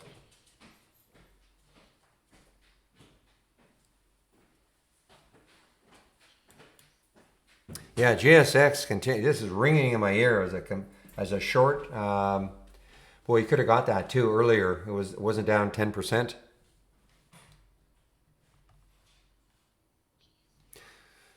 So guys, listen, I've only taken the one trade today. The MIC worked out very, very well. I tried to take a short on Hertz, would have been okay. It doesn't, it's not, I don't see where is short sale restricted here on IB. I don't see that at all. Unless it's somewhere else that I'm not looking at, but I see a big bright green round ball with over 6 million shares available.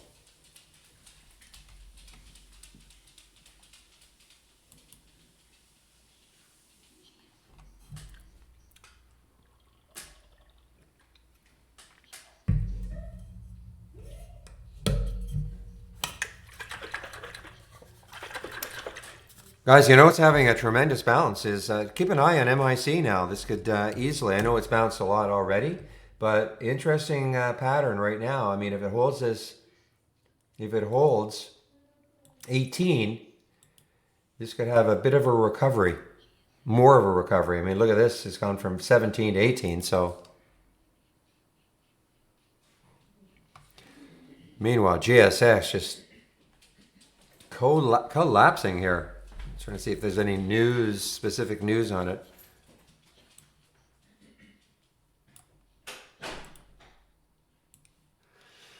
I don't see any specific news on it. Elementary and secondary schools. Well, how did LRN do? Boy. Now, this is actually a great opportunity. Okay, educational support services. Okay, great opportunity for me to demonstrate why you should have the latest beta and the similar tab. Let me take a look at GSX.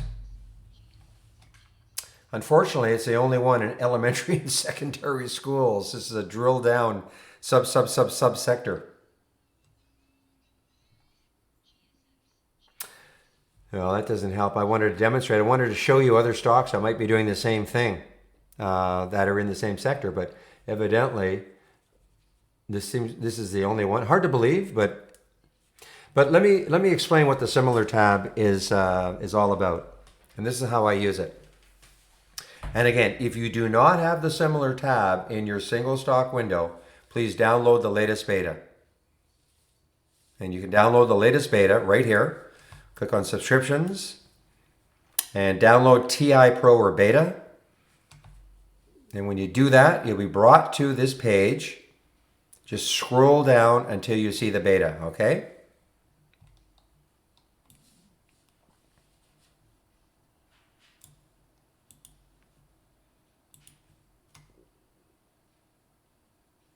You can't, Sam. You can't do that.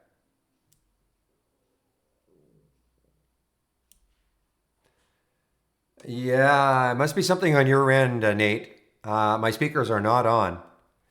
So unless everybody is telling me that my audio is doing something like that, it has to be on your end. So I'll just do just a quick question. How's the audio? Audio still the same? Okay, so it's got to be on your end, Nate. Which is one big phew for me, because otherwise I wouldn't know what to do, because I have nothing else going on. All right, so let me explain what this similar tab is all about and why you should have it. What I do is I take my single stock window and I click on the similar tab and I duplicate it. And that's why you see it here. I duplicate it again, that's why you see it here. I click on, this is on competitors. I'm not using price action yet. We need more filters. We need one more big filter on the competitors, but I'll explain that. So I click on competitors. So what is that doing for me? And then let's take GBR as an example. There have to be, okay. So what I do then is, you see where it says change from the close?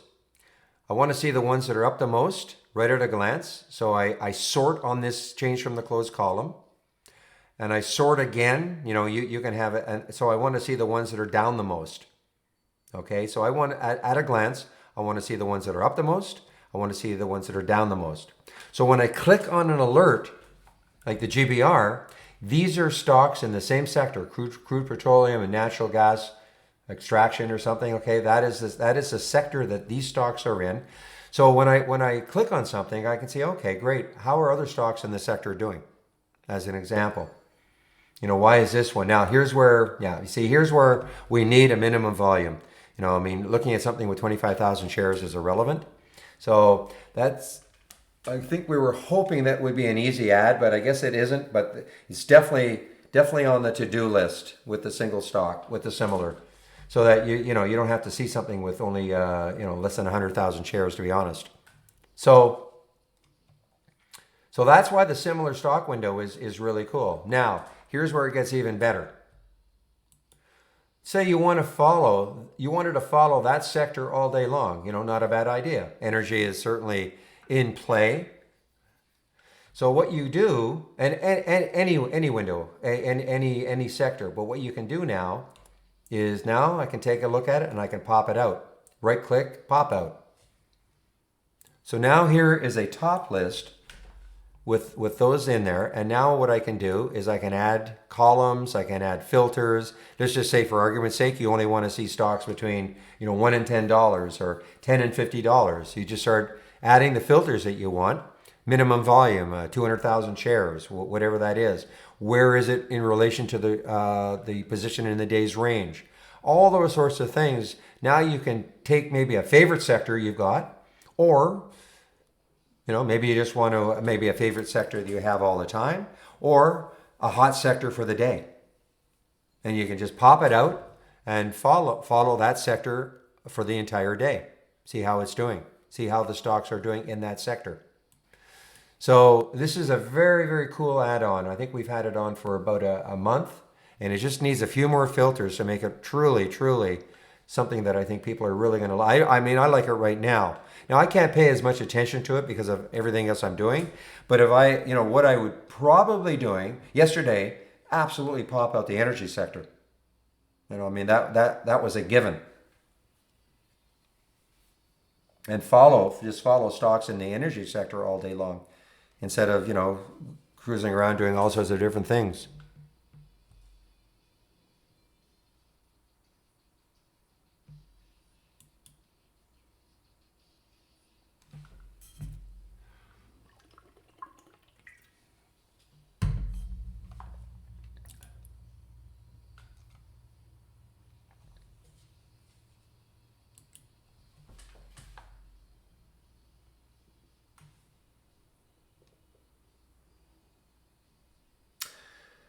Well, I promised myself I would follow this, and I just realized I've broken my promise to myself. And again, some nice little ones here. So this is what I'm talking about. And this is not really ready. I think somebody thought this was going to be in the next beta. It is not. But this is following the stocks less than $20. And it's not just simply a matter of taking our existing strategies and putting a less than $20 on it. So remember, I was trying to short Hertz, and there's the BMRA. Great moves. There's the CVE, another little energy play. And these are just looking at stocks less than $20. Right now, just shorting. Right now, it's not looking just for short plays, but today these are the only ones that triggered. But look at the great moves. 7%, 7%, 5%. And, I wish I could pay a little more attention to it. I just can't. Hopefully this will be something, I know we talked about it yesterday in the marketing meeting, with a few more tweaks, hopefully it can be added as another AI segment. And if that's what you want to follow, great.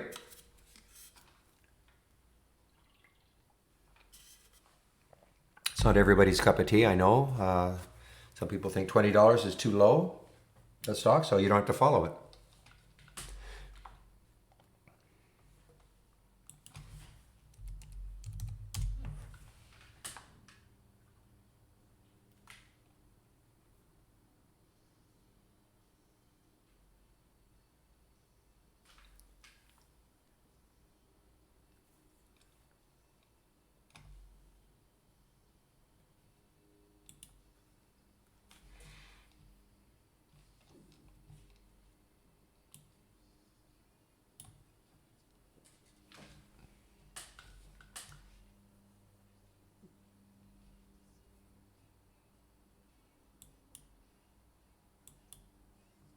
Yeah, something is really, really weird happening here.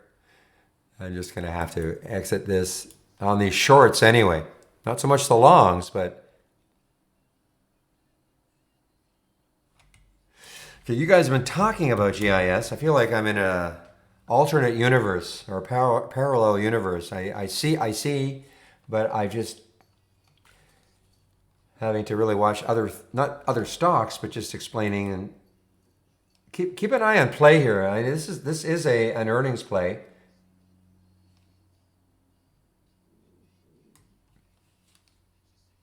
It's kind of a wedge forming here. One way or the other, a break, one way or the other, up or down. I remember yesterday I was upset with myself because APOG, that was an earnings play yesterday.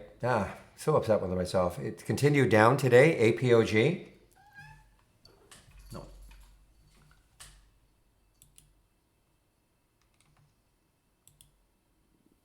And I was watching it for a while at 20, and then I just kind of lost sight of it, and it got all the way down to 18 something.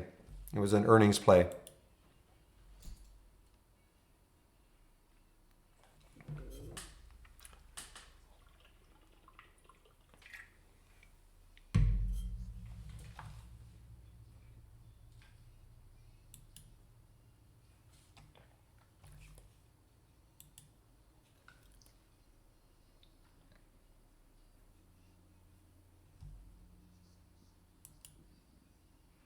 Look at Chewy, boring.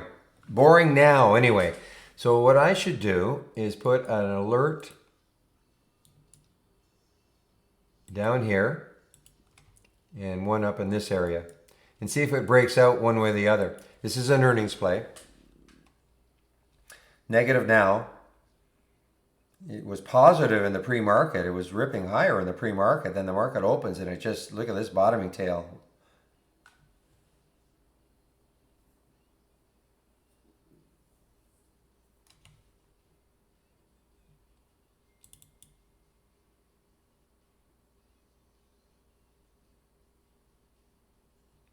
Kind of like that.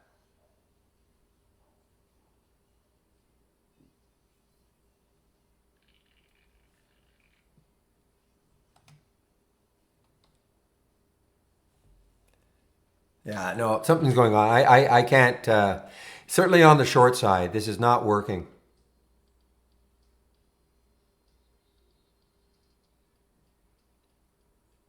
Yeah, that's too bad. I was really interested to see how this would work. I'll be able afterwards. I'll be able to take a look. I'm going to check to see. Okay, there's the original alert. What did it do from there? This is on a 10:30 delay. I'll have to do it more manually. That's all. In fact, I think what I'm going to have to do, I'm going to have to disable it.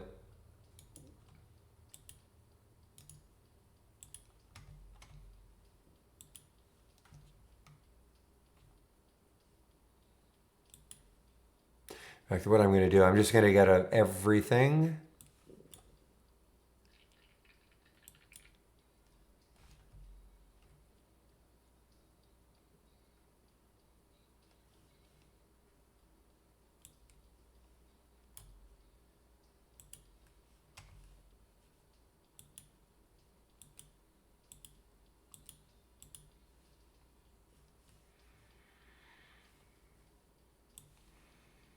Okay, so all I'm going to do now is go back to the original strategy on the auto trading the entries. Okay, that's all I'm going to do. I'm going to keep, but I'm definitely keeping an eye.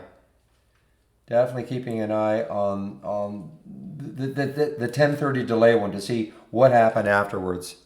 See if that makes a big difference. Makes it easier, less stressful. It's all, if it turns out to be less stressful to wait an hour, I'll do it. LVGO, guys. LVGO making a new high here. LVGO.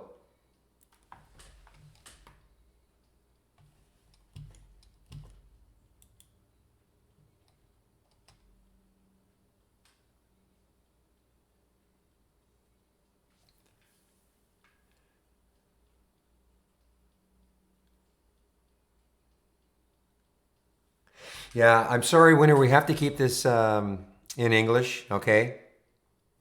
I understand. I do understand a little Spanish. I understand what you're saying, but we just have to keep it in English. Okay? We have a United Nations of people in the room here, so we can get all the languages going. So have to keep it in English.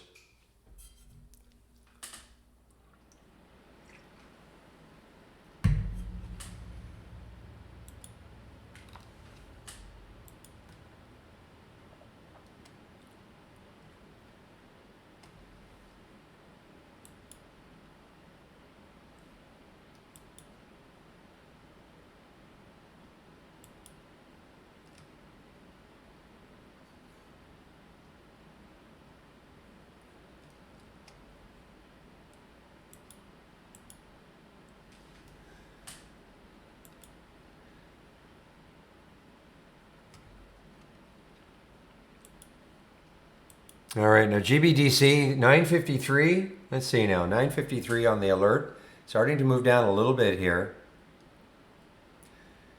Other financial vehicles, yeah. Well, look at it though, and this is why I made the watch list. Look at what it could do. I mean, this is basically an all-time low for GBDC, and it is shortable. And it's just barely. It's just gone below yesterday's close.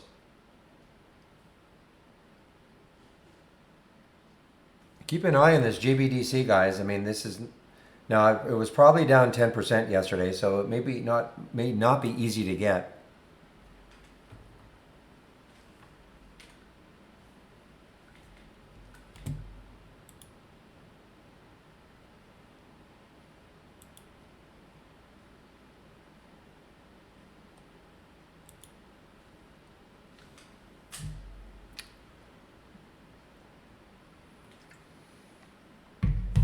But welcome to the room, Principiante.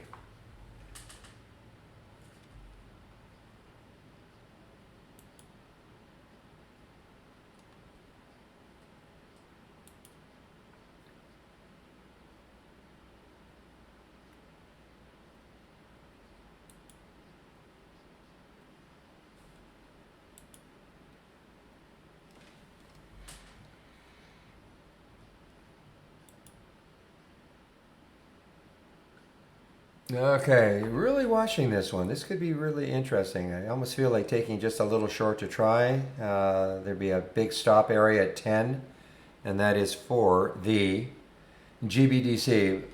But I will be taking my break in about 10 minutes or so. And I think this is an exercise break day for me rather than sitting at the computer break. So I have to figure out if I want to do that or not. I'm just going to find out who is taking over.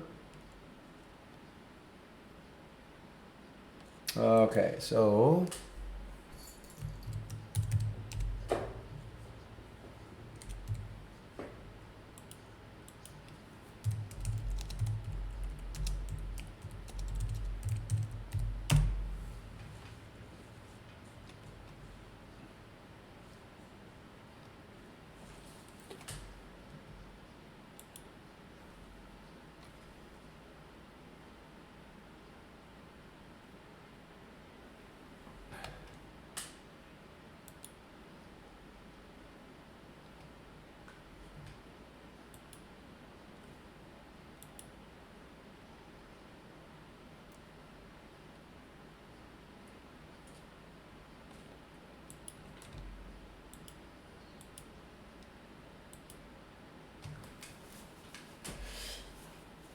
you know what? I tried to get some. I couldn't get it. Oh man, I couldn't get the GBDC. Let me see it one more try, maybe.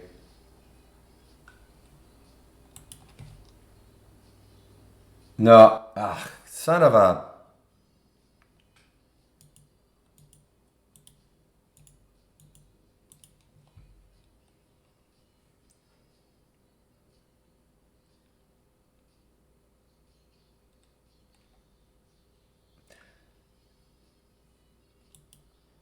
Just watching this GBDC here. I couldn't get it. I wanted to get it at 951. I didn't get a fill.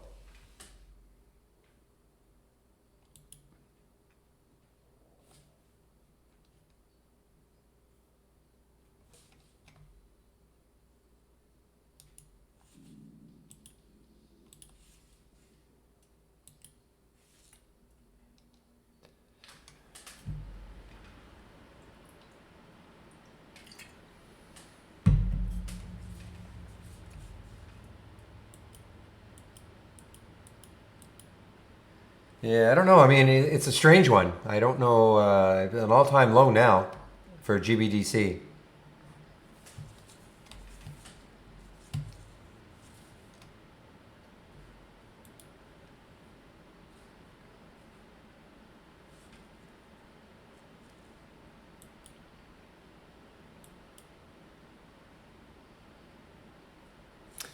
The other one, CNP, 1358, 1344 now, CNP. I'm just watching some of these.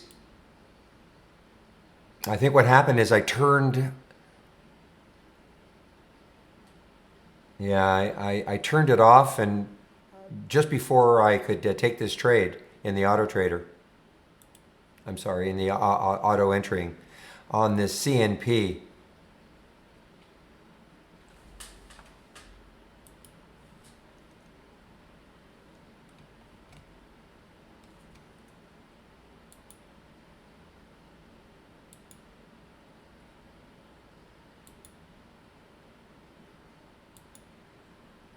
Yeah, this was a disaster. I mean, the minute this took this trade, I looked at the spread and it was terrible. So that's why I got out of it almost immediately. NVAX. Let's see what NVAX is doing. You're talking about a short, I'm assuming. Topping. Okay.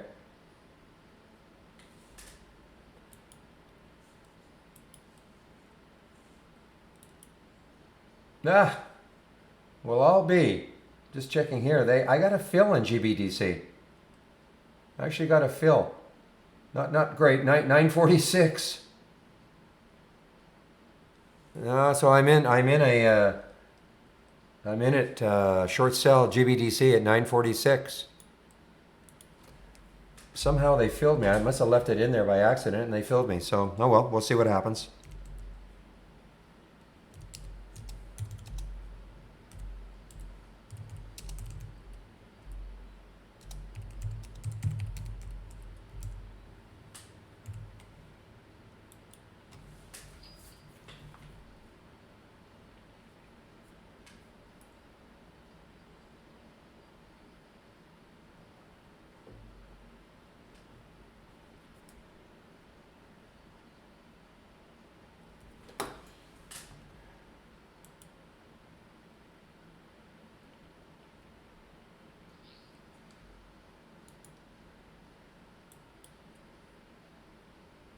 All right. Well, hey, maybe I won't be able to take an exercise break.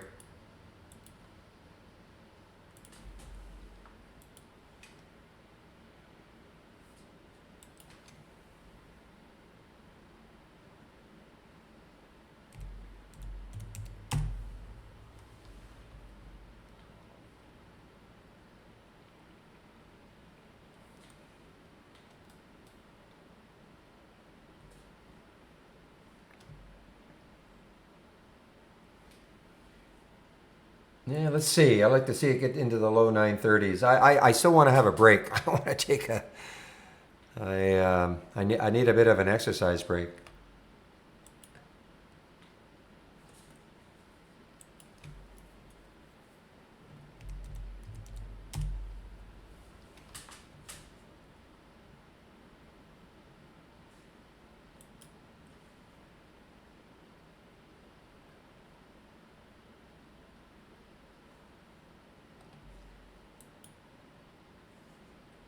Just watching it, guys.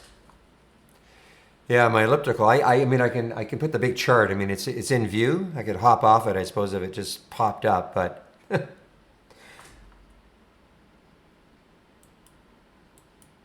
and I know I could put a stop in. Now there's the SMED guys. Now SMED. I was interested in this one. If you remember, it had taken this as a short. So there's the original price, 699, 689 now. This is interesting too. I mean, look at these topping tails on the weekly. Buyers have been trying like heck to move it up. Sellers are having nothing to do with that.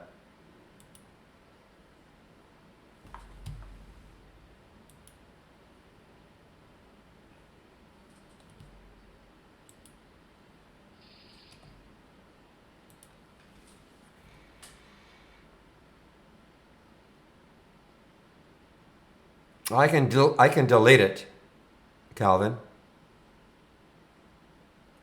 I just didn't see it.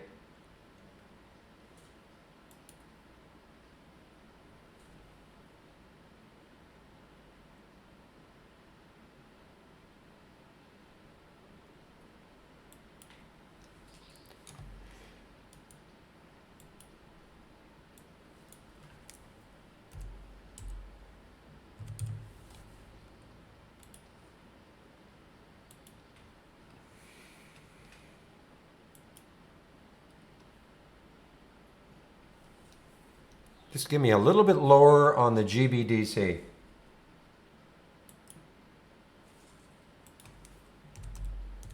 Never heard of this before, never. But again, doing my scanning last night, I saw this move and I thought, wow, okay.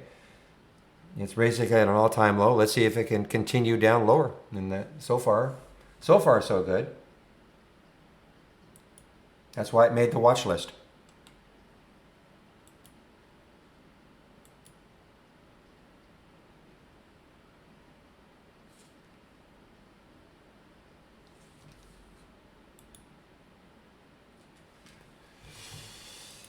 American Airlines.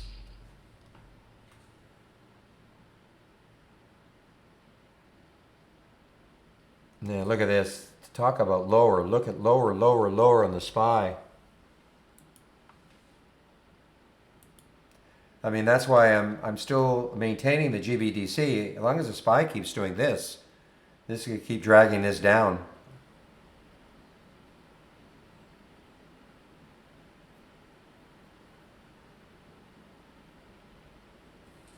And Smedley, you are getting trashed now.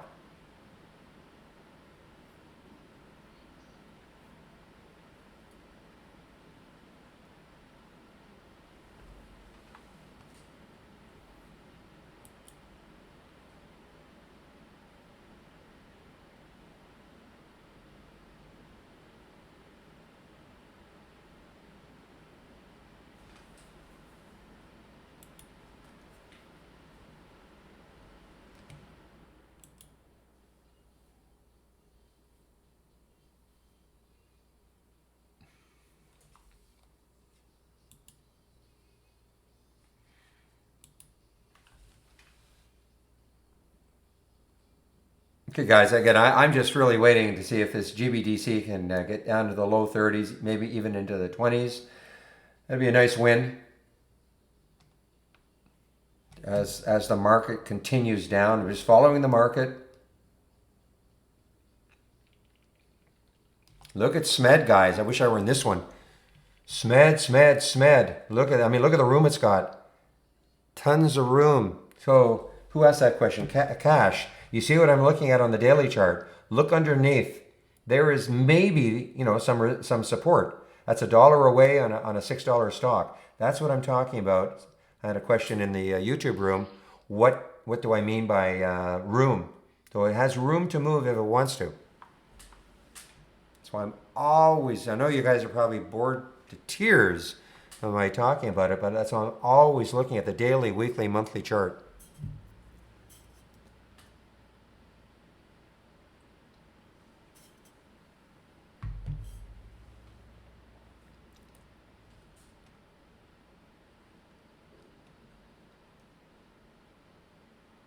There you are, Cash. You're in the, you've joined us in the trading room. Okay.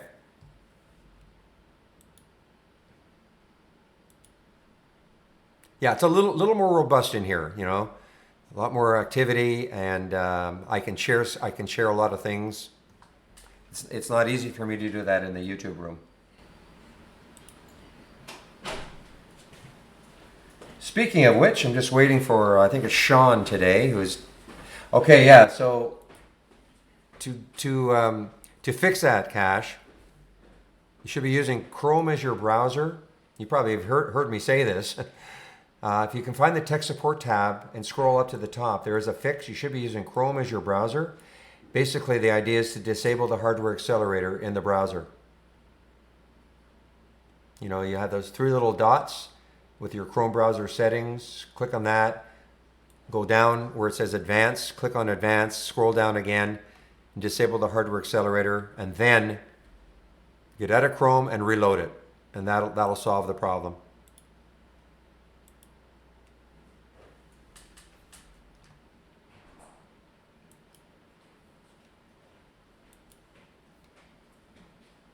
Top of the hour, okay.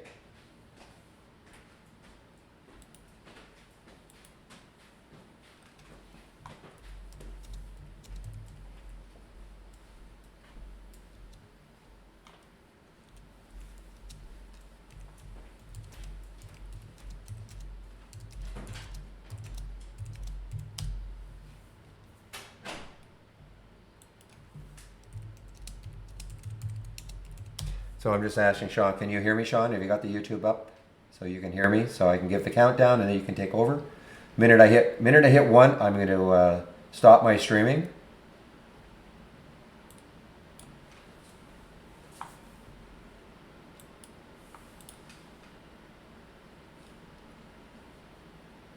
Oh, okay. Okay, you answered in YouTube. Okay, great.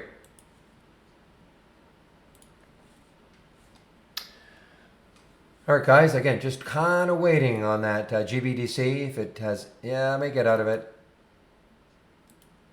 Just waiting on, because if it hits 40 on the ask, I'm going to get out. Then I can have a workout.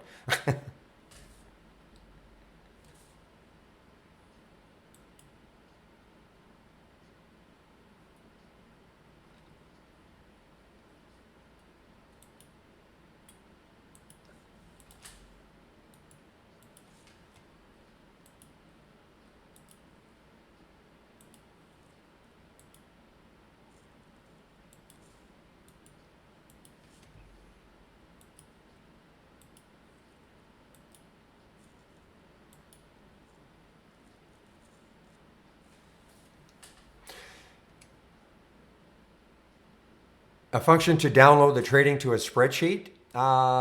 Okay, so when you say the trading, are you talking about the alerts you get here?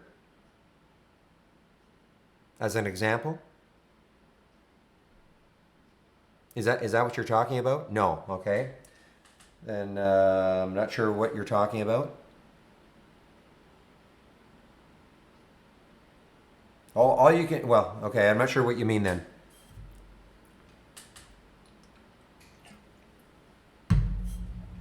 I mean, you can highlight anything, paint the whole thing, and send to save contents to an Excel spreadsheet, stuff like that.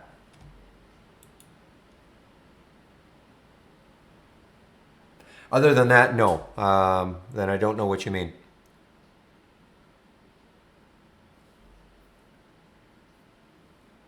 I mean, in Brokerage Plus, that is something that they're looking to add. Okay, yeah, that's something that they're definitely looking to add, okay? You can't do it yet?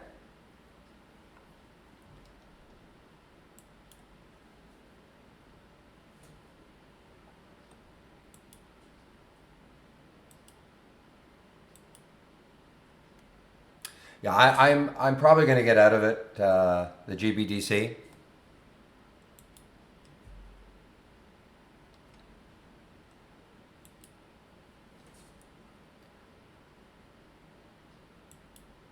Yeah, you know what, guys? I've been taking. So I actually got out some of 38 and 39. So now I can go for a workout. I can hand it over to Sean in about 50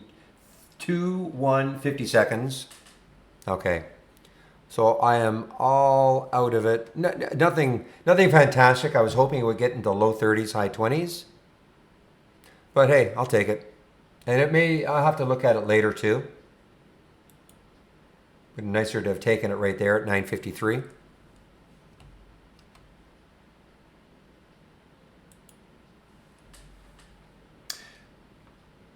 Okay, Sean. Okay, I'm going to stop streaming. 5, 4. I can count. 5, 4, 3, 2, 1.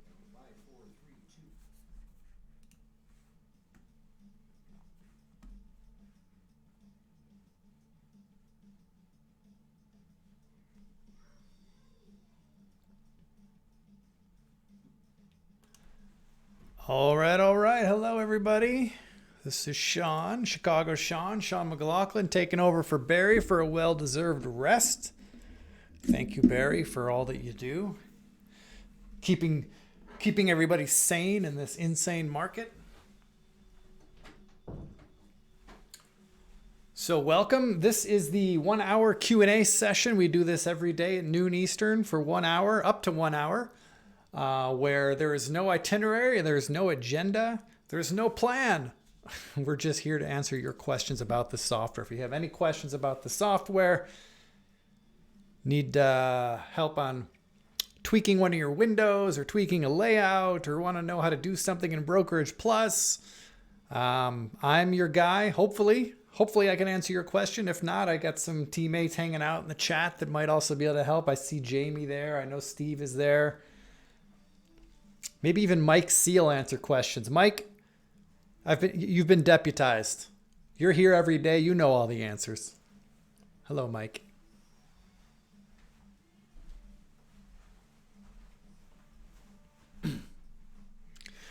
So how's everybody doing? Got a good crowd in here today. So this show here is driven by you, the audience. So whatever you want to talk about, I'm relying on you.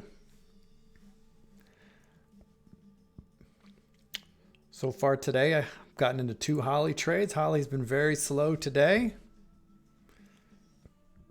but they're both working out pretty nice. This short and Yum. Look at that entry. Here's my 5-minute chart right here. This is a beautiful intraday trade in Yum. As long as my stop loss doesn't get hit, I'll be holding this trade until the end of the day. So hoping for more downside. PTR, same story. Pretty good looking entry right there. Couple of good ones for the good guys.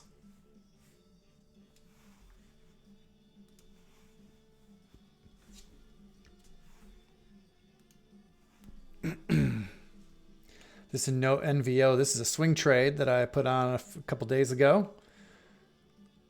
It's just kind of been treading water. You can see I bought it here a few days ago. Still just kind of treading water. But you know what? Now that I'm looking at it, I'm going to move my stop loss. Have you guys seen this feature yet? If you got open orders, open positions of Brokerage Plus, you could see your stop loss level showing right there in the charts.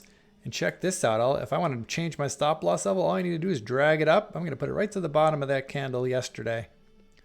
And look, it'll even show me what my stop loss will be. Approximately $118 is what I will lose if my stop loss gets hit. I love this feature. For those of you who are visual animals like me, being able to drag and drop stop loss orders on your charts is pretty awesome.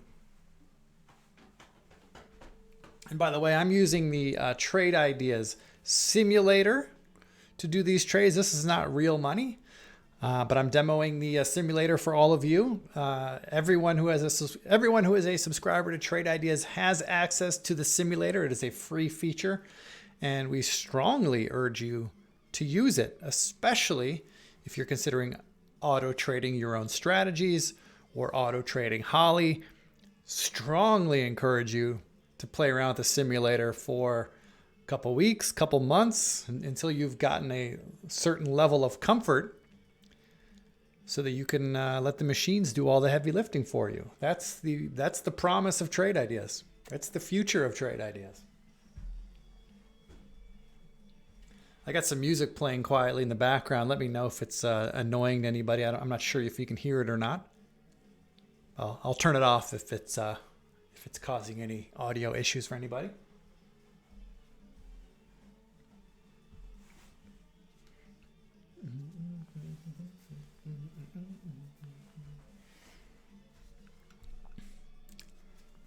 FTSV, oh, that's an ugly looking chart.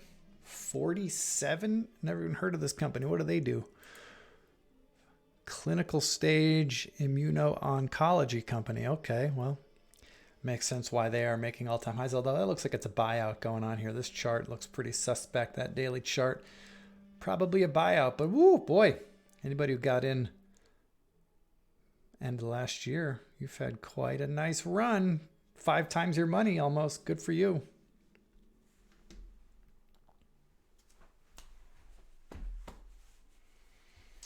Gonna go over big cap movers upside versus big cap downside. Jose, where are you seeing that? Give me a hint. Yes, Don, a stop loss line on a short on a chart. Sure, I've got some short positions here.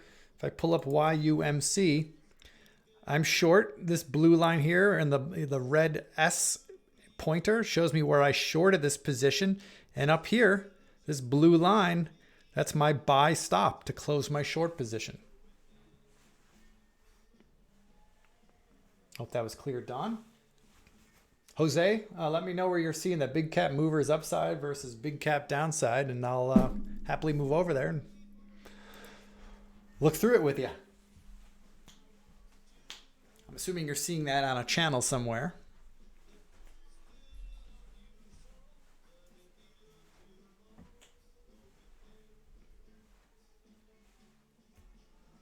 Alpha Predator channel. Okay, let me scroll down here. Let's find the Alpha Predator channel. There it is. Bump, bump. Nope, not seeing it there. Is it a alert window or a top list? Or is it something else?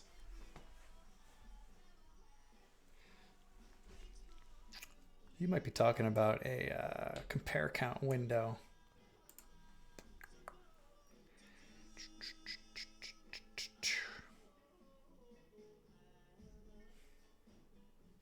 You talking about these compare count windows, Jose, that you see across the bottom of my screen right now? Let me close my Brokerage Plus window. You talking about these things down here? That's what you're probably talking about. These are simply compare count windows. What they're showing you, the red lines and the green lines, are just showing you how many stocks are making, the red line is how many stocks are making new lows, intraday lows, while the green line is showing you stocks making new intraday highs. That's what those are showing you. That could be useful information to you to get some early indications of a trend change, right? I mean, we're looking at it right now. It's going to take some time for these windows to fully populate. And this is, by the way, not the best place to watch them. This channel 4 that we're on right now, this channel is not intended for you to spend much time here. This channel is intended for you to just grab what you need, like say this big cap window right here. Grab what you need, save it to the cloud, and then upload it somewhere on one of your own layouts. But essentially, let's just take a look at this compare count window. What you're looking for here, or at least this is the way I use them. You might interpret them differently, but I could see that there are a number of stocks. The red line's making new intraday lows. The green is making new intraday highs, which right now none are. That will change, I'm sure. And the longer this window is open, the more data will flow through here. So it just it starts updating as soon as you open it. But what I look for in these compare count windows, if I'm using them, is I want to see a cross, right? So right now, new lows are leading new highs. Makes sense. We've been kind of downtrending most of the day today. Well, if all of a sudden I see these the green line move up and cross over this red line, yet I'm seeing, the S&P or the QQQ or IWM, I'm seeing those indices not really moving yet, still kind of hanging out near the lows.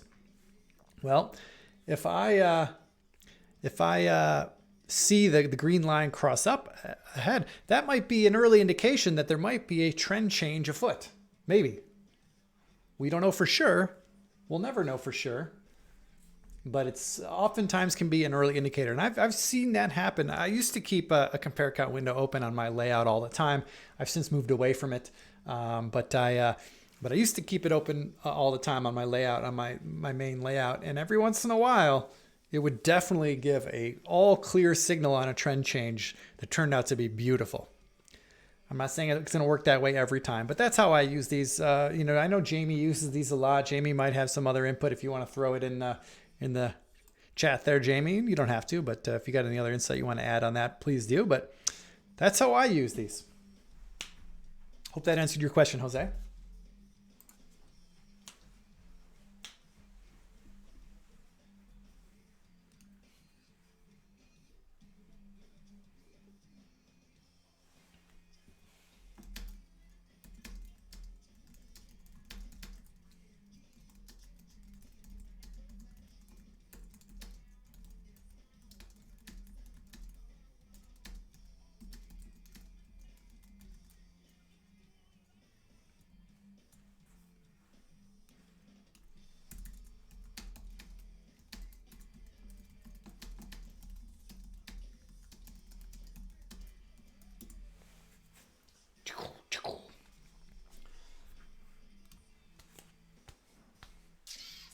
Yeah, Jamie says in there, to experiment with them. And, that's kind of the MO with trade ideas all around. I mean, the thing about trade ideas is that there are so many features You're not going to use every feature. You're not going to need every feature. And there's so many things to be used in so many ways. The beauty of the Trade Ideas platform is that you can, customize your windows, customize your top list, customize your alert windows to suit your needs. There's no one size fits all for everybody. As much as we try, and we try a little bit of that with Holly, but as much as we try, we're not going to come up with one magic bullet for everybody. Trade Ideas comes down to experimentation. You got tools to get lost experimenting, and it's just like trading itself. Trading itself is a never-ending exploration of learning. The Trade Ideas software is much the same way. You can always find new ways to leverage the platform, but it takes experimentation. It takes tweaking. It takes trial and error. Yeah, Jamie's pointing out that the big cap window showed a bearish tone after the first 15 minutes of the market. That was a good heads up. I mean, I got a SPY chart up here in my upper right corner here. Let me just stretch it out a little bit so you can see a little better. So this line here is today's open. So this is a 15-minute chart. So we see about, 4 days of trading activity here. Here's today's open, this first red candle.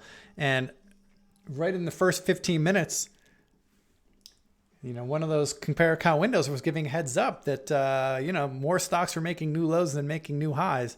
And look where that led us. Does it always work that way? No, of course not, like I said before. But oftentimes it could be a good early warning signal.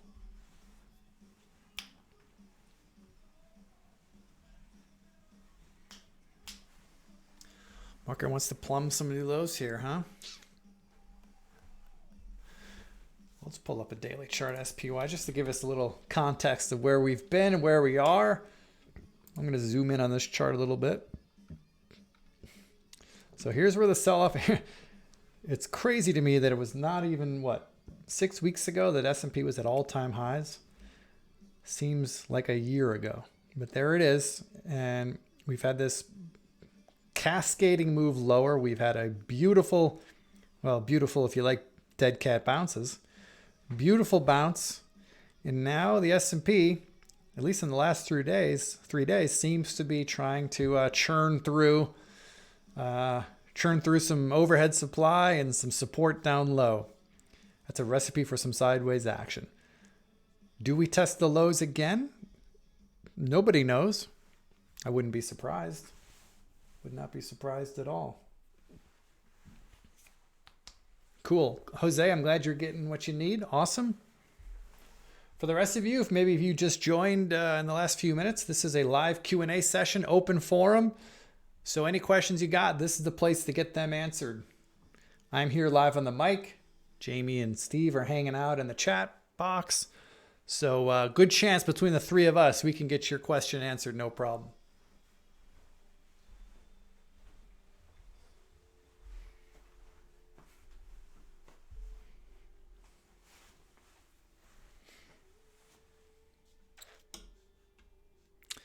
IWM definitely leading the way down. IWM already broke yesterday's lows. Let's compare that to the SPY. So SPY is, still hanging up above recent support, but IWM, which led us on the way down, I believe, on the first major leg down when we were at bottom, I believe IWM is leading the way and looks like it's might be signaling further downside to come. We'll see. IYR. What's going on in IYR? Oh, yeah. Ooh, real estate. Hey, I'm biased, Steve, but I am rooting for a rout in real estate because this guy is trying to buy a house. And I don't want to pay the prices that have been out there in the last 2 months. I'm looking for some 50% discounts. Bring them on. Now, that's a pretty optimistic, but hey, anything that could lower prices around where I live would be extremely welcome. And I'm already starting to see more and more for sale signs pop up in the little town that I live. So fingers crossed. Bring on the deals.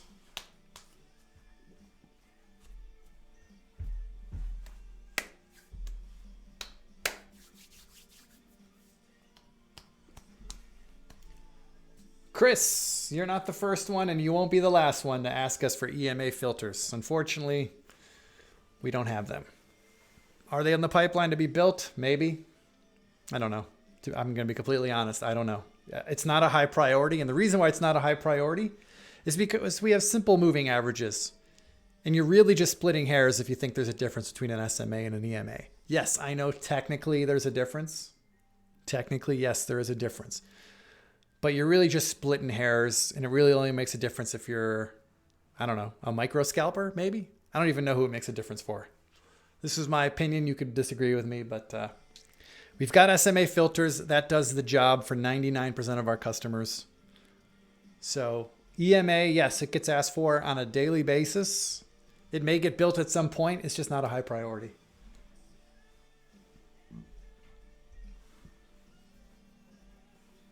That's right, Steve. We keep it simple over here.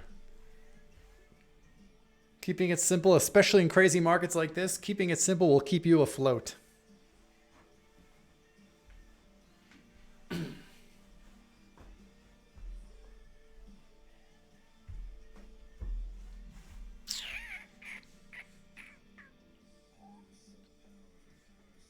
check in on these shorts.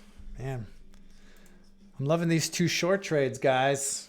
That Holly put on today. These are some beauties, especially this YUMC. And it's just extra special because it's a China stock.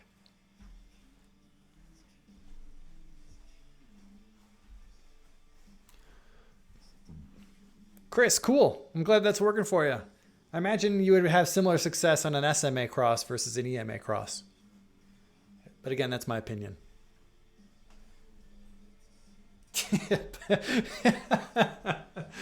Oh, don't get me started on Davey Portnoy. Don't get us started. If you like watching a live train wreck, that's some of the best reality TV on the interwebs right now. And I can't decide if he's doing our industry a service or if he's hurting our industry. I can't decide because I could make arguments in both cases.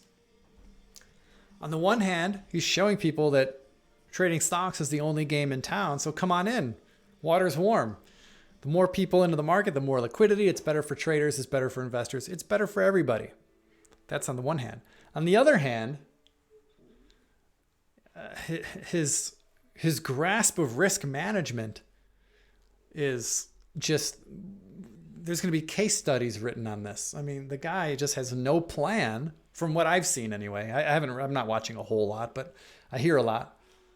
And man, he's just, it doesn't seem like he's got a good risk management plan. He's just shooting from the hip. He's, buying rumors and I don't know. So that part of it scares me. I feel like he might be, because he's got such a big microphone, because he's so widely followed, he might be luring people into a trap, people who shouldn't otherwise be trading, or at least not trading the way he's trading. That could cost a lot of people a lot of money. I hope that doesn't happen. That's certainly not what I hope. I hope it's the first option. I hope he's bringing a lot of attention to people about how the stock market can be a wonderful way to earn some side money.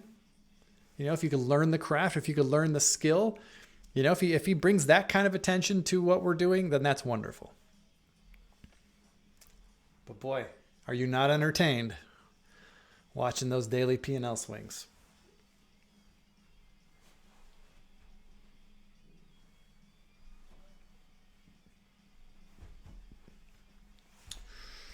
Meanwhile, S&P continues going lower. IWM leading the way. Let's take a look at some of the big stocks. Apple, Amazon,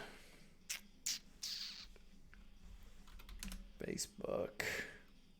Facebook's not looking so good. Everything, all the charts look pretty much the same.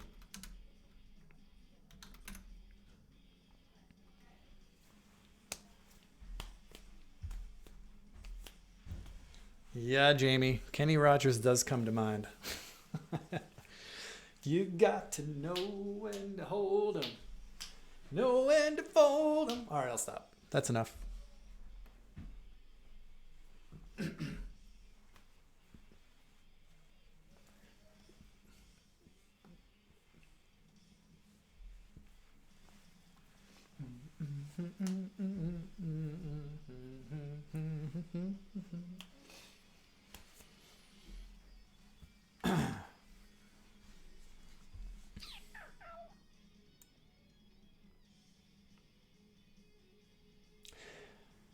You know, one thing I've noticed just from the emails that we get into support and live chat questions we get on our website, we got a lot of new people coming to Trade Ideas, people who all of a sudden find themselves with a lot more time on their hands working from home and are interested in trading. And one thing I get questions about all the time, and I don't know why this is, I'm guessing it's because there's a lot of traders with chat rooms out there who, like to trade stocks that are gapping higher, gapping lower at the open. They like to play the opening range breakouts, which, by the way, these are great strategies for intraday traders. I'm not poo-pooing them at all. But I think there's a lot of people out there who are talking about these strategies. And so we get a lot of people coming to us who are new maybe to trading or new to Trade Ideas altogether. And the first questions they ask is, hey, where can I find stocks that are gapping up or gapping down? Or how can I build those, those top lists or those alerts? Well, the easy answer is we already have that built for you. So if you're new here at Trade Ideas, if you haven't noticed it already, in your channel bar, we have a channel called Pre-Market Channel. And this is a channel that you could check out before the market opens. Well, you could check it out anytime, but the data here will update in real time up until the market opens. And then once the market opens, nothing really changes because the gap is done at 9:30 a.m. Eastern. But you could see on this channel, on the pre-market channel, you could see all the stocks that gapped higher at the open, all the stocks that gapped lower. If I could stretch this window out and see more stocks. I mean, these are all the stocks. 27% move, 20% move. Now, some of these are cheap stocks, so take that with a grain of salt. But you can add a filter in here to filter out cheaper stocks if you don't want to see them. But this is a great way to get to quickly find the stocks that may or may not be, or actually I should say are in play at the open, because there's a big gap. Now, it doesn't tell you why the big gap. Could be a news item. It could be a new product. It could be earnings. It could be any number of things. It doesn't matter. Stock's gapping and it's in play. So stocks that have big gaps are stocks that there's opportunity for smart, active traders. So if you're new here and you're looking for up gappers or down gappers, check out the pre-market channel in the channel bar. Always a great place to start your day. That's how I start my day. When I first log into Trade Ideas, the first channel I go to is pre-market. Although I have my own custom pre-market channel right here. I'll show you what that looks like. I've customized it a little bit to my liking. Visually, I stretched out the window so I could see more of the down gappers and more of the up gappers. I also added filters. I don't want to see stocks that are less than $10 a share. So I'm only seeing higher priced stocks. I see there's Tesla. Tesla had a big gap open today. It's since faded a bit, but it had a pretty big gap open today. So these are the ones I look at. But that's how I start my day every day. As soon as I log in before the market opens, I click on the pre-market channel just to get a sense of what's moving.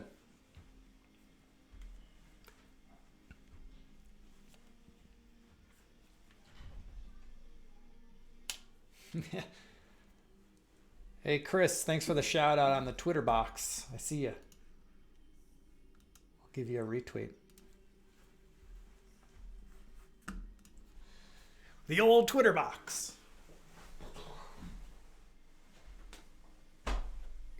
Chris, correct me if I'm wrong, but you're an options trader too, yeah?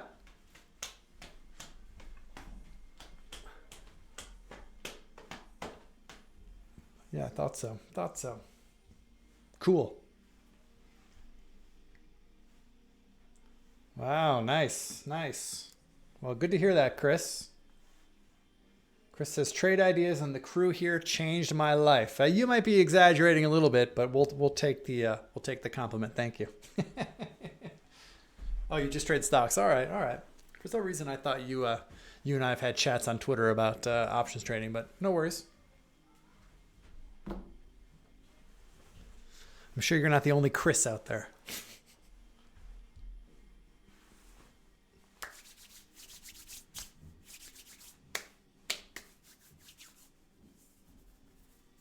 I see a couple new faces have logged into the trading room, logged into this live stream in the last few minutes. Welcome. My name is Sean McLaughlin, Chicago Sean on Twitter. I'm joined by Jamie and Steve in the chat window. We're here to answer your questions. This is a live Q&A. So if you got questions about the software, about how to do something or do certain things within the software, please throw the questions in there and we'll do our best to answer it and show you live on the screen.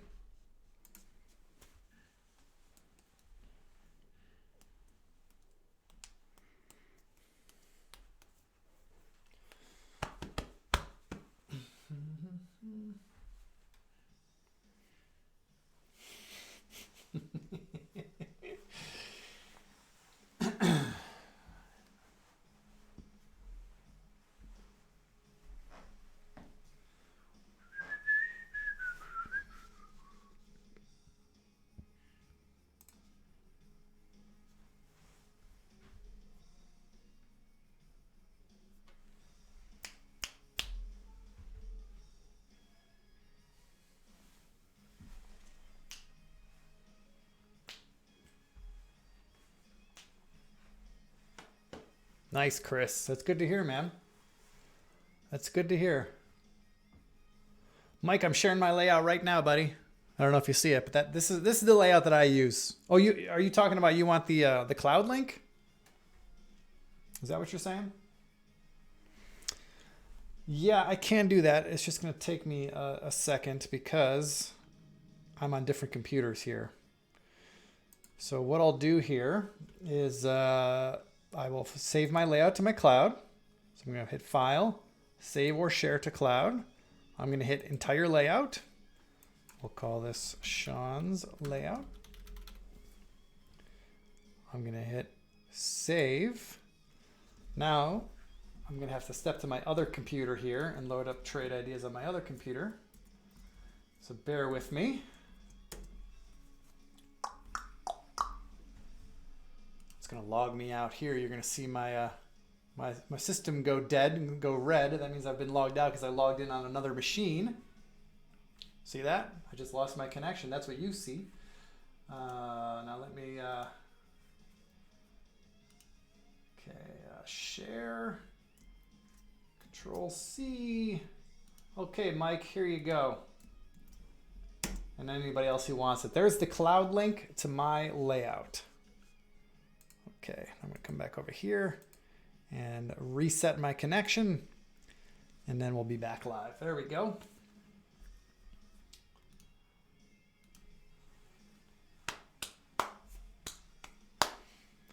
Hello, Jennifer, and welcome. New to trading stocks and options. How do I add filters to the options channel? Okay, Jen, let's go down to the options channel. Why can't I grab that? What's going on? Okay, let's find the options channel. I can never find it when I need to find it in a hurry. There it is, options channel. So Jen's asking about the options channel. So here's what you need to do, Jen. And close that. In any one of these top lists, and this is true for every channel, not just the options channel.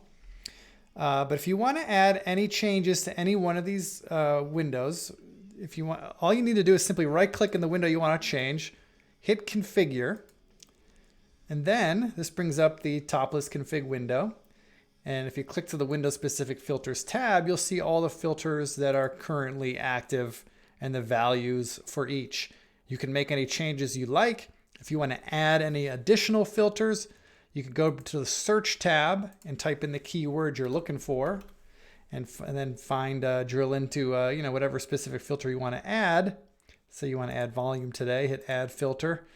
That brings you back over the Windows Specific Filters tab. Volume today is highlighted. Then you could add, whatever value you want, and that's how you could add filters. Now, this is a very important point here, Jen, and this might be where you're getting tripped up. Is once you've made a change to any one of these windows, if you've added any filters or changed any filters, here's the thing. You're currently on a channel. You're on the options channel. And this options channel, every time you click on it, it's always going to load exactly the same in the default settings, okay? If you've made any changes to a channel, whether you've changed the filters or if you've even like moved things around and visually they look different, right? Maybe you got your layout looking like this, okay?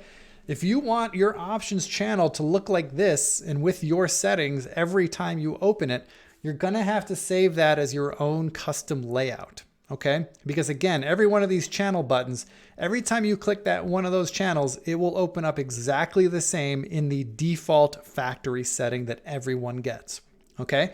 So if this is your options channel and you've moved things around and you've got it exactly the way you like it with all your filters the way you want them, the next step is to save this as one of your own custom layouts. And to do that, you simply go up to your TI menu bar up at the top, you hit File, hit Save Layout, give it a name. I'll call this Jen's Options, right? I can call it anything I want, but we'll call it Jen's Options. I hit Save, and now I've saved that layout. And so now every time I want to go to this options channel, let's say I'm on my pre-market channel. I'm doing my pre-market thing and before the market opens, and I've gotten what I need, and now I'm ready to go to my layout that I like. And in your case, Jen, you like the options channel. Well, I'm not going to go to the options channel in my channel bar. I'm not going to go here because look, if I click that, it's just going to go back to the original options layout. I don't want that. I want my own options layout. So the way I do that is instead I go to my TI menu bar, go up to File and hit Load Layout, and I'll find my layout right there, Jen's Options, right?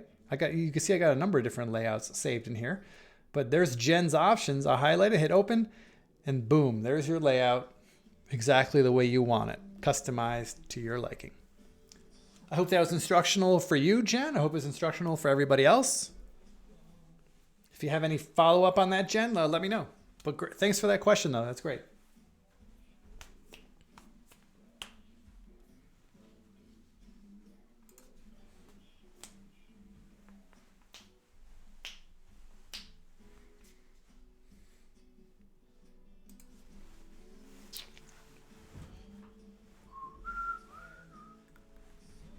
Boy, Holly is sleepy today. She's only put on 2 trades. Only 2 trades today. Well, you know, I prefer it that way, to be honest with you. Less trades to manage. I'm all about less is more, if you didn't know that about me already. Less is more.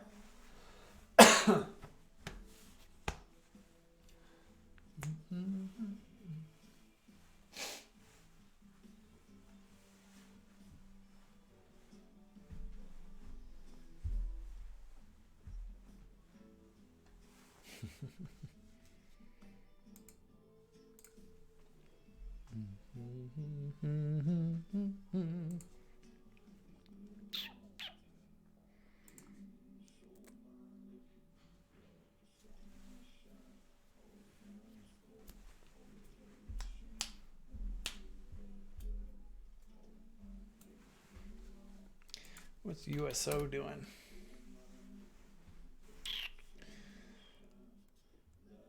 I don't know about you guys, but locally I have noticed gasoline prices coming down as crude oil markets have collapsed.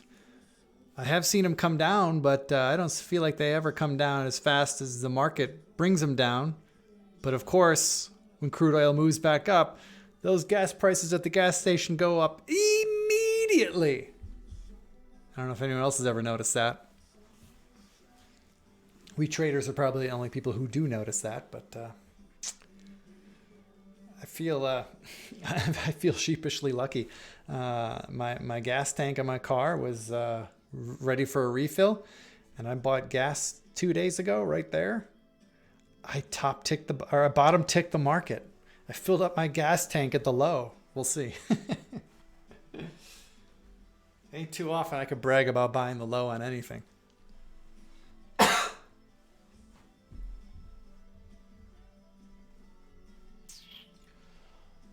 Okay, Jose, you're saying on a layout that you've saved, the windows do not pop up in the same place I save it. That should not be the case. Are you? Do you have a multiple monitor setup? Is that what the issue is? So you've got your windows open in one monitor and they're not opening in the right monitor?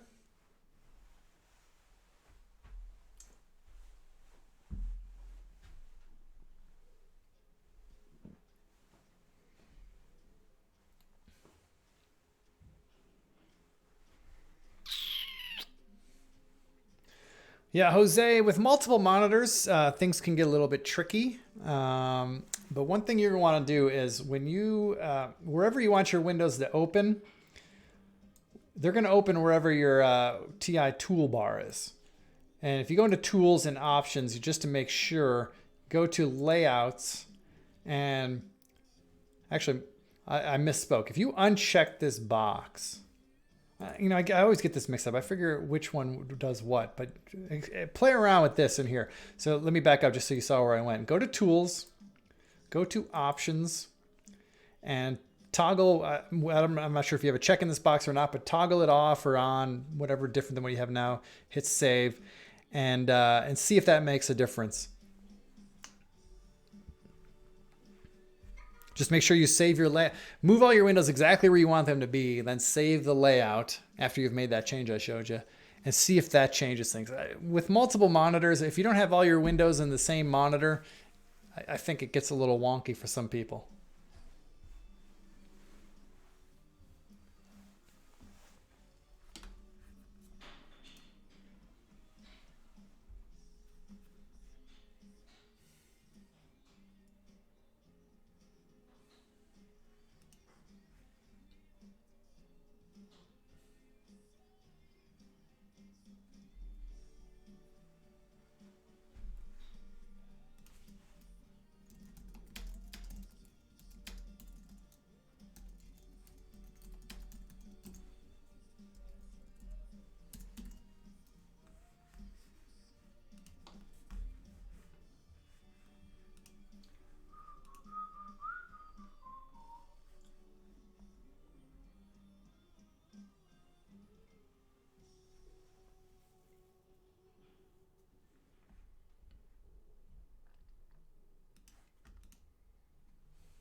All right, folks, I got as many as 20 minutes left to hang out with you to answer any questions if you have any further questions.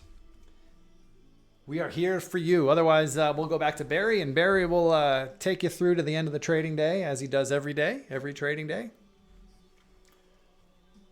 I imagine most of you were already in Barry's room when I took over, so I'm not telling you anything you don't know. But if you are just here for the Q&A, Barry simulcasts the free Trade Ideas trading room right here on this very same YouTube channel all day, every day, from market open almost up to the close every day.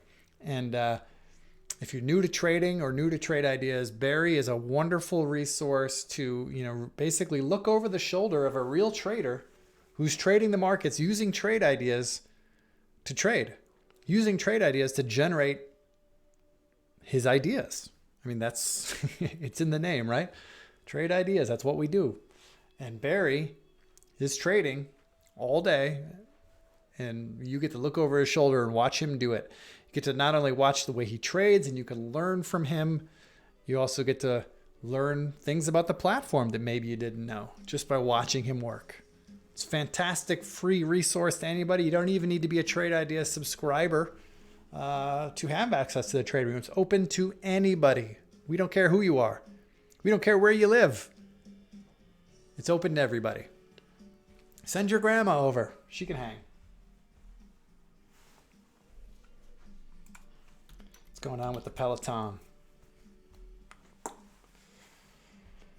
Yeah, man. Everybody's working out from home. Steve's daughter has been live streaming yoga classes and core power yoga classes online for people. I mean, that's the new world we live in. I took a live yoga class online the other day. It was awesome. I love it. I'm a little bit biased though. I like working from home.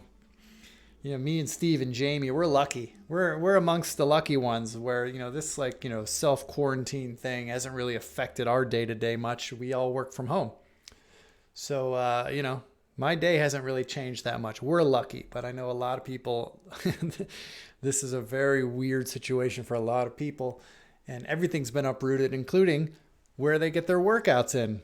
And so companies like Peloton, who offer a pretty, great solution for people who like to cycle and get their sweat on, how could they not thrive in an environment like this where people are probably not going to be wanting to be going to gyms anytime soon, if ever again. But, that's the fundamental story behind Peloton. We don't really talk about fundamentals here. We are traders who follow price action because we believe only price pays. Fundamentals are for longer term traders. For us, we just care about supply and demand. Chris, I'm glad to hear it's your dream to be a full-time trader. Most people who do get involved in trading, that is the goal. But I'll caution you, my friend, it's very seductive, but it's not easy. It's a totally different mindset. And my wife tells me this all the time. She's like, very few people can actually go to work, spend a whole day working, and come home from work with less money than they started with.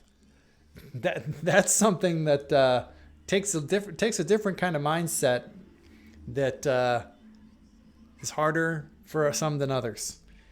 And I always tell people, if you're new to trading and you got a day job, I say keep that day job as long as you can, or keep those other streams of income coming in as long as you can. In fact, keep those other streams of income coming in longer than you think you need them. Because trading, I don't care how good you are, you're going to hit some rough patches. You're going to take some losses. You're going to have some periods of time, maybe 1 week, maybe 1 month, maybe an entire quarter where you don't make any money. And that can be hard if that's your only source of income. So it takes a special kind of person. It takes time to get there.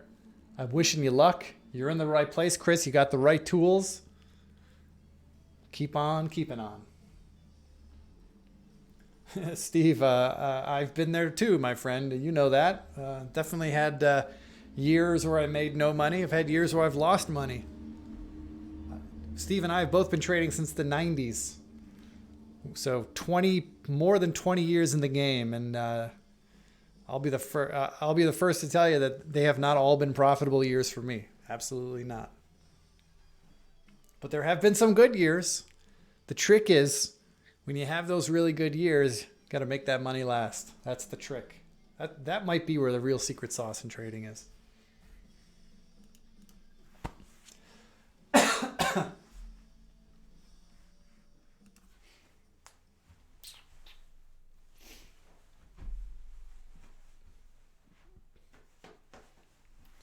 Chris, that's great to hear, man. 3 years chipping away. I love that. That's very good.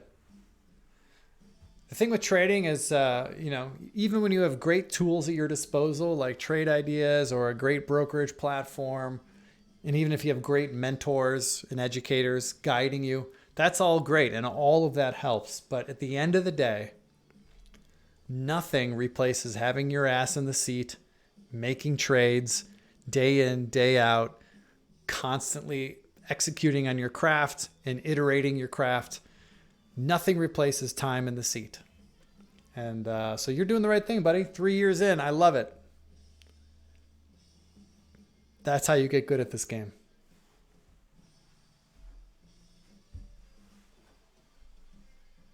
And I use the word game. I don't say that lightly, by the way. Sometimes people, when they hear traders say it's a game, that they think of that like in negative terms, like you're just playing, you're just gambling because you're treating it like a game. I disagree. I think of it as a game because to me it's a puzzle, and it's fun. It's a mental stimulus, and the money is just the scoreboard. right? It tells you how, that gives you the real-time feedback or the real-world feedback of how you're doing at the game. But to me, it is a game. It's ever stimulating, never dull. And I think that's a good thing.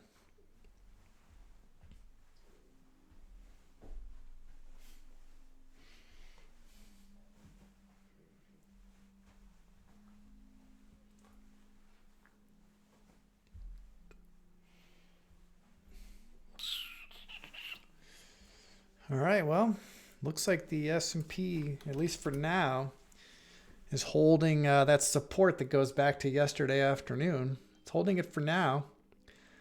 That's good news. We could be shaping up for an inside day. Let me stretch out this daily chart a little bit. Zoom in a little bit. No, I guess this technically would not be an inside day. Looks like we poked a little bit above yesterday's high. Barely.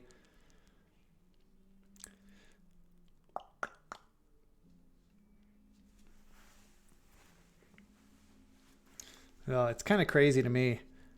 When you look at this daily chart S&P right now and you see these last 3 days and, it looks like, oh, the market has calmed down. It's pretty crazy to suggest that the S&P trading in SPY trading in a range from 357 to 243, that is considered calm. It wasn't too long ago where a range of 257 to 243, what's that? That's 14 points in the S&P. There wasn't too long ago where that was a range for an entire quarter, for an entire 3 months. I mean, let's go back just over here in February. A month ago, 6 weeks ago, we had a low of 319 and a high of 339. So 20-point range for, I don't know, an entire month, 20-point range. Well, we've just had that in the last 3 days, right? So it's funny to me, comical even, to suggest that, oh, things are calming down. This is calm. But that's the world we live in right now. Relatively speaking, it's calm.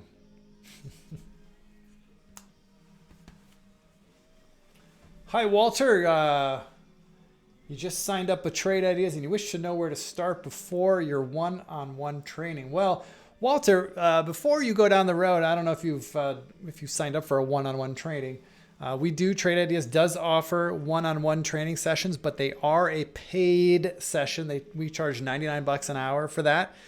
And the reason we do that is because there are plenty of free resources out there for you to get up and running on the platform before you go down that route of spending money. Our YouTube channel that you're on right now, we have live content all day long between Barry in the live trading room, as well as these Q&A sessions that go for an hour from 12 Eastern every day. You can get questions answered right here for free. Also on our YouTube channel, we have hundreds of hours of content that cover every feature of the platform. Anything you're looking for, you could find a video for that question in our YouTube channel. So there's plenty of ways to get free help. If you're new here, you're also getting daily emails, the 20 lessons in 20 days emails. That's packed with short, bite-sized lessons to cover all the main features of the platform so you can get up and running quickly.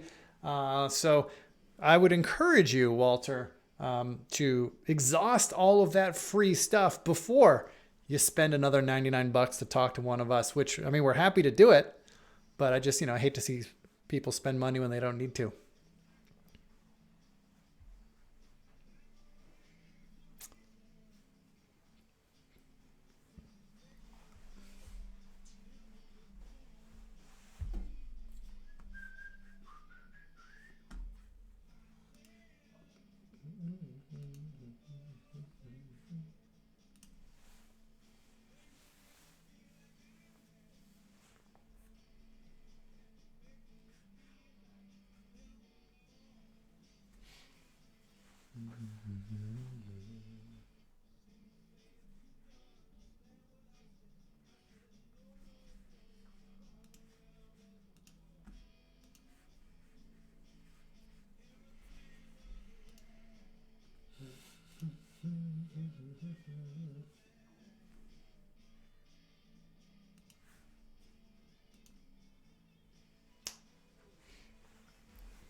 Sandy, I'm not sure I understand your question completely. You say which trade idea is your specialty? Well, when it comes to trading stocks, I'm a swing trader, and I like to buy stocks that are breaking out to new all-time highs. That's my ideal favorite trade.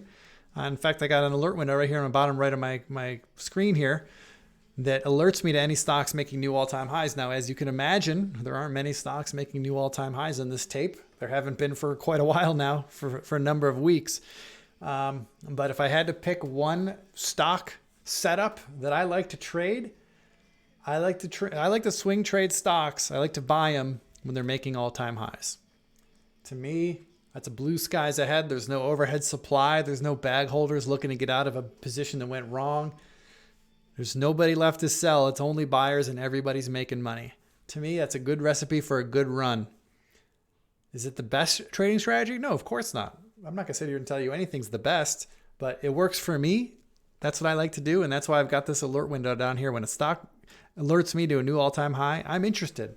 Doesn't mean I'm definitely going to trade it, but I love surfing through this alert window every day and finding trading opportunities. Now, as I said, these days with the market in free fall for the past 6 weeks, there have not been too many stocks making all-time highs. There have been a couple, right? Usually mostly virus-related plays.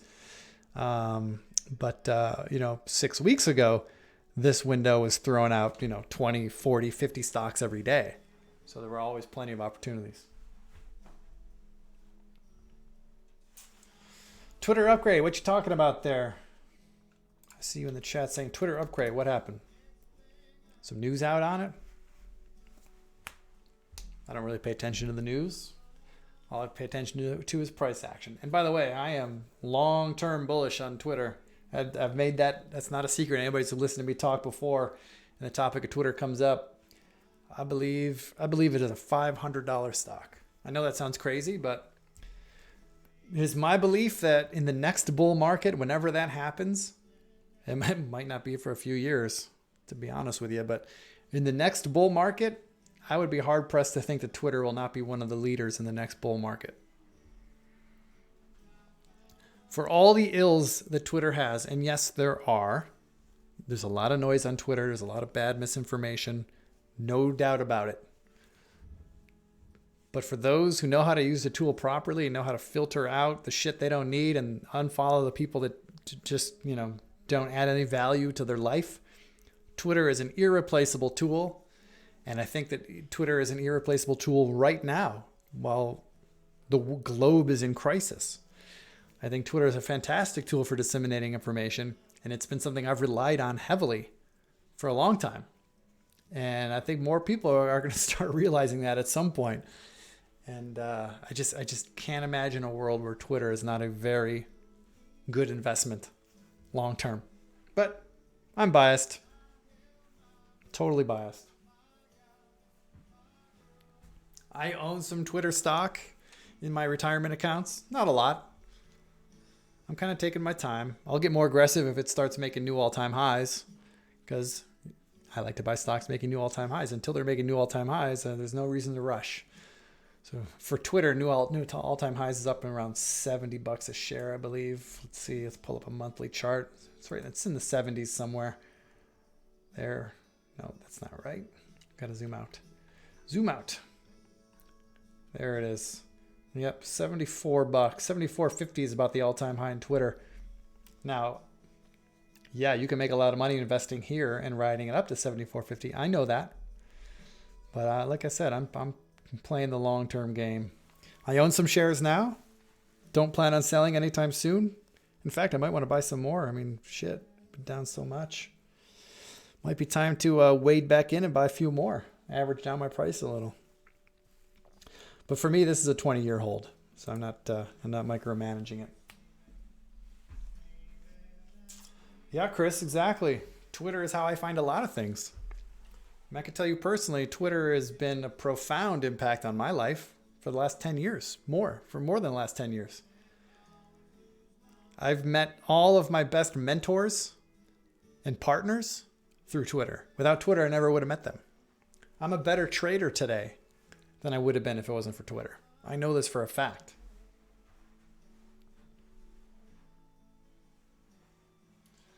All right, Barry, I see you there, buddy. Yeah, you know what? I'll issue a last call for questions here, folks. Barry's going to take the channel back over here at the top of the hour, so we got 3 minutes left. If anyone's got one last question for me, throw it in here. I'll take it. Otherwise, we'll toss it back to Barry.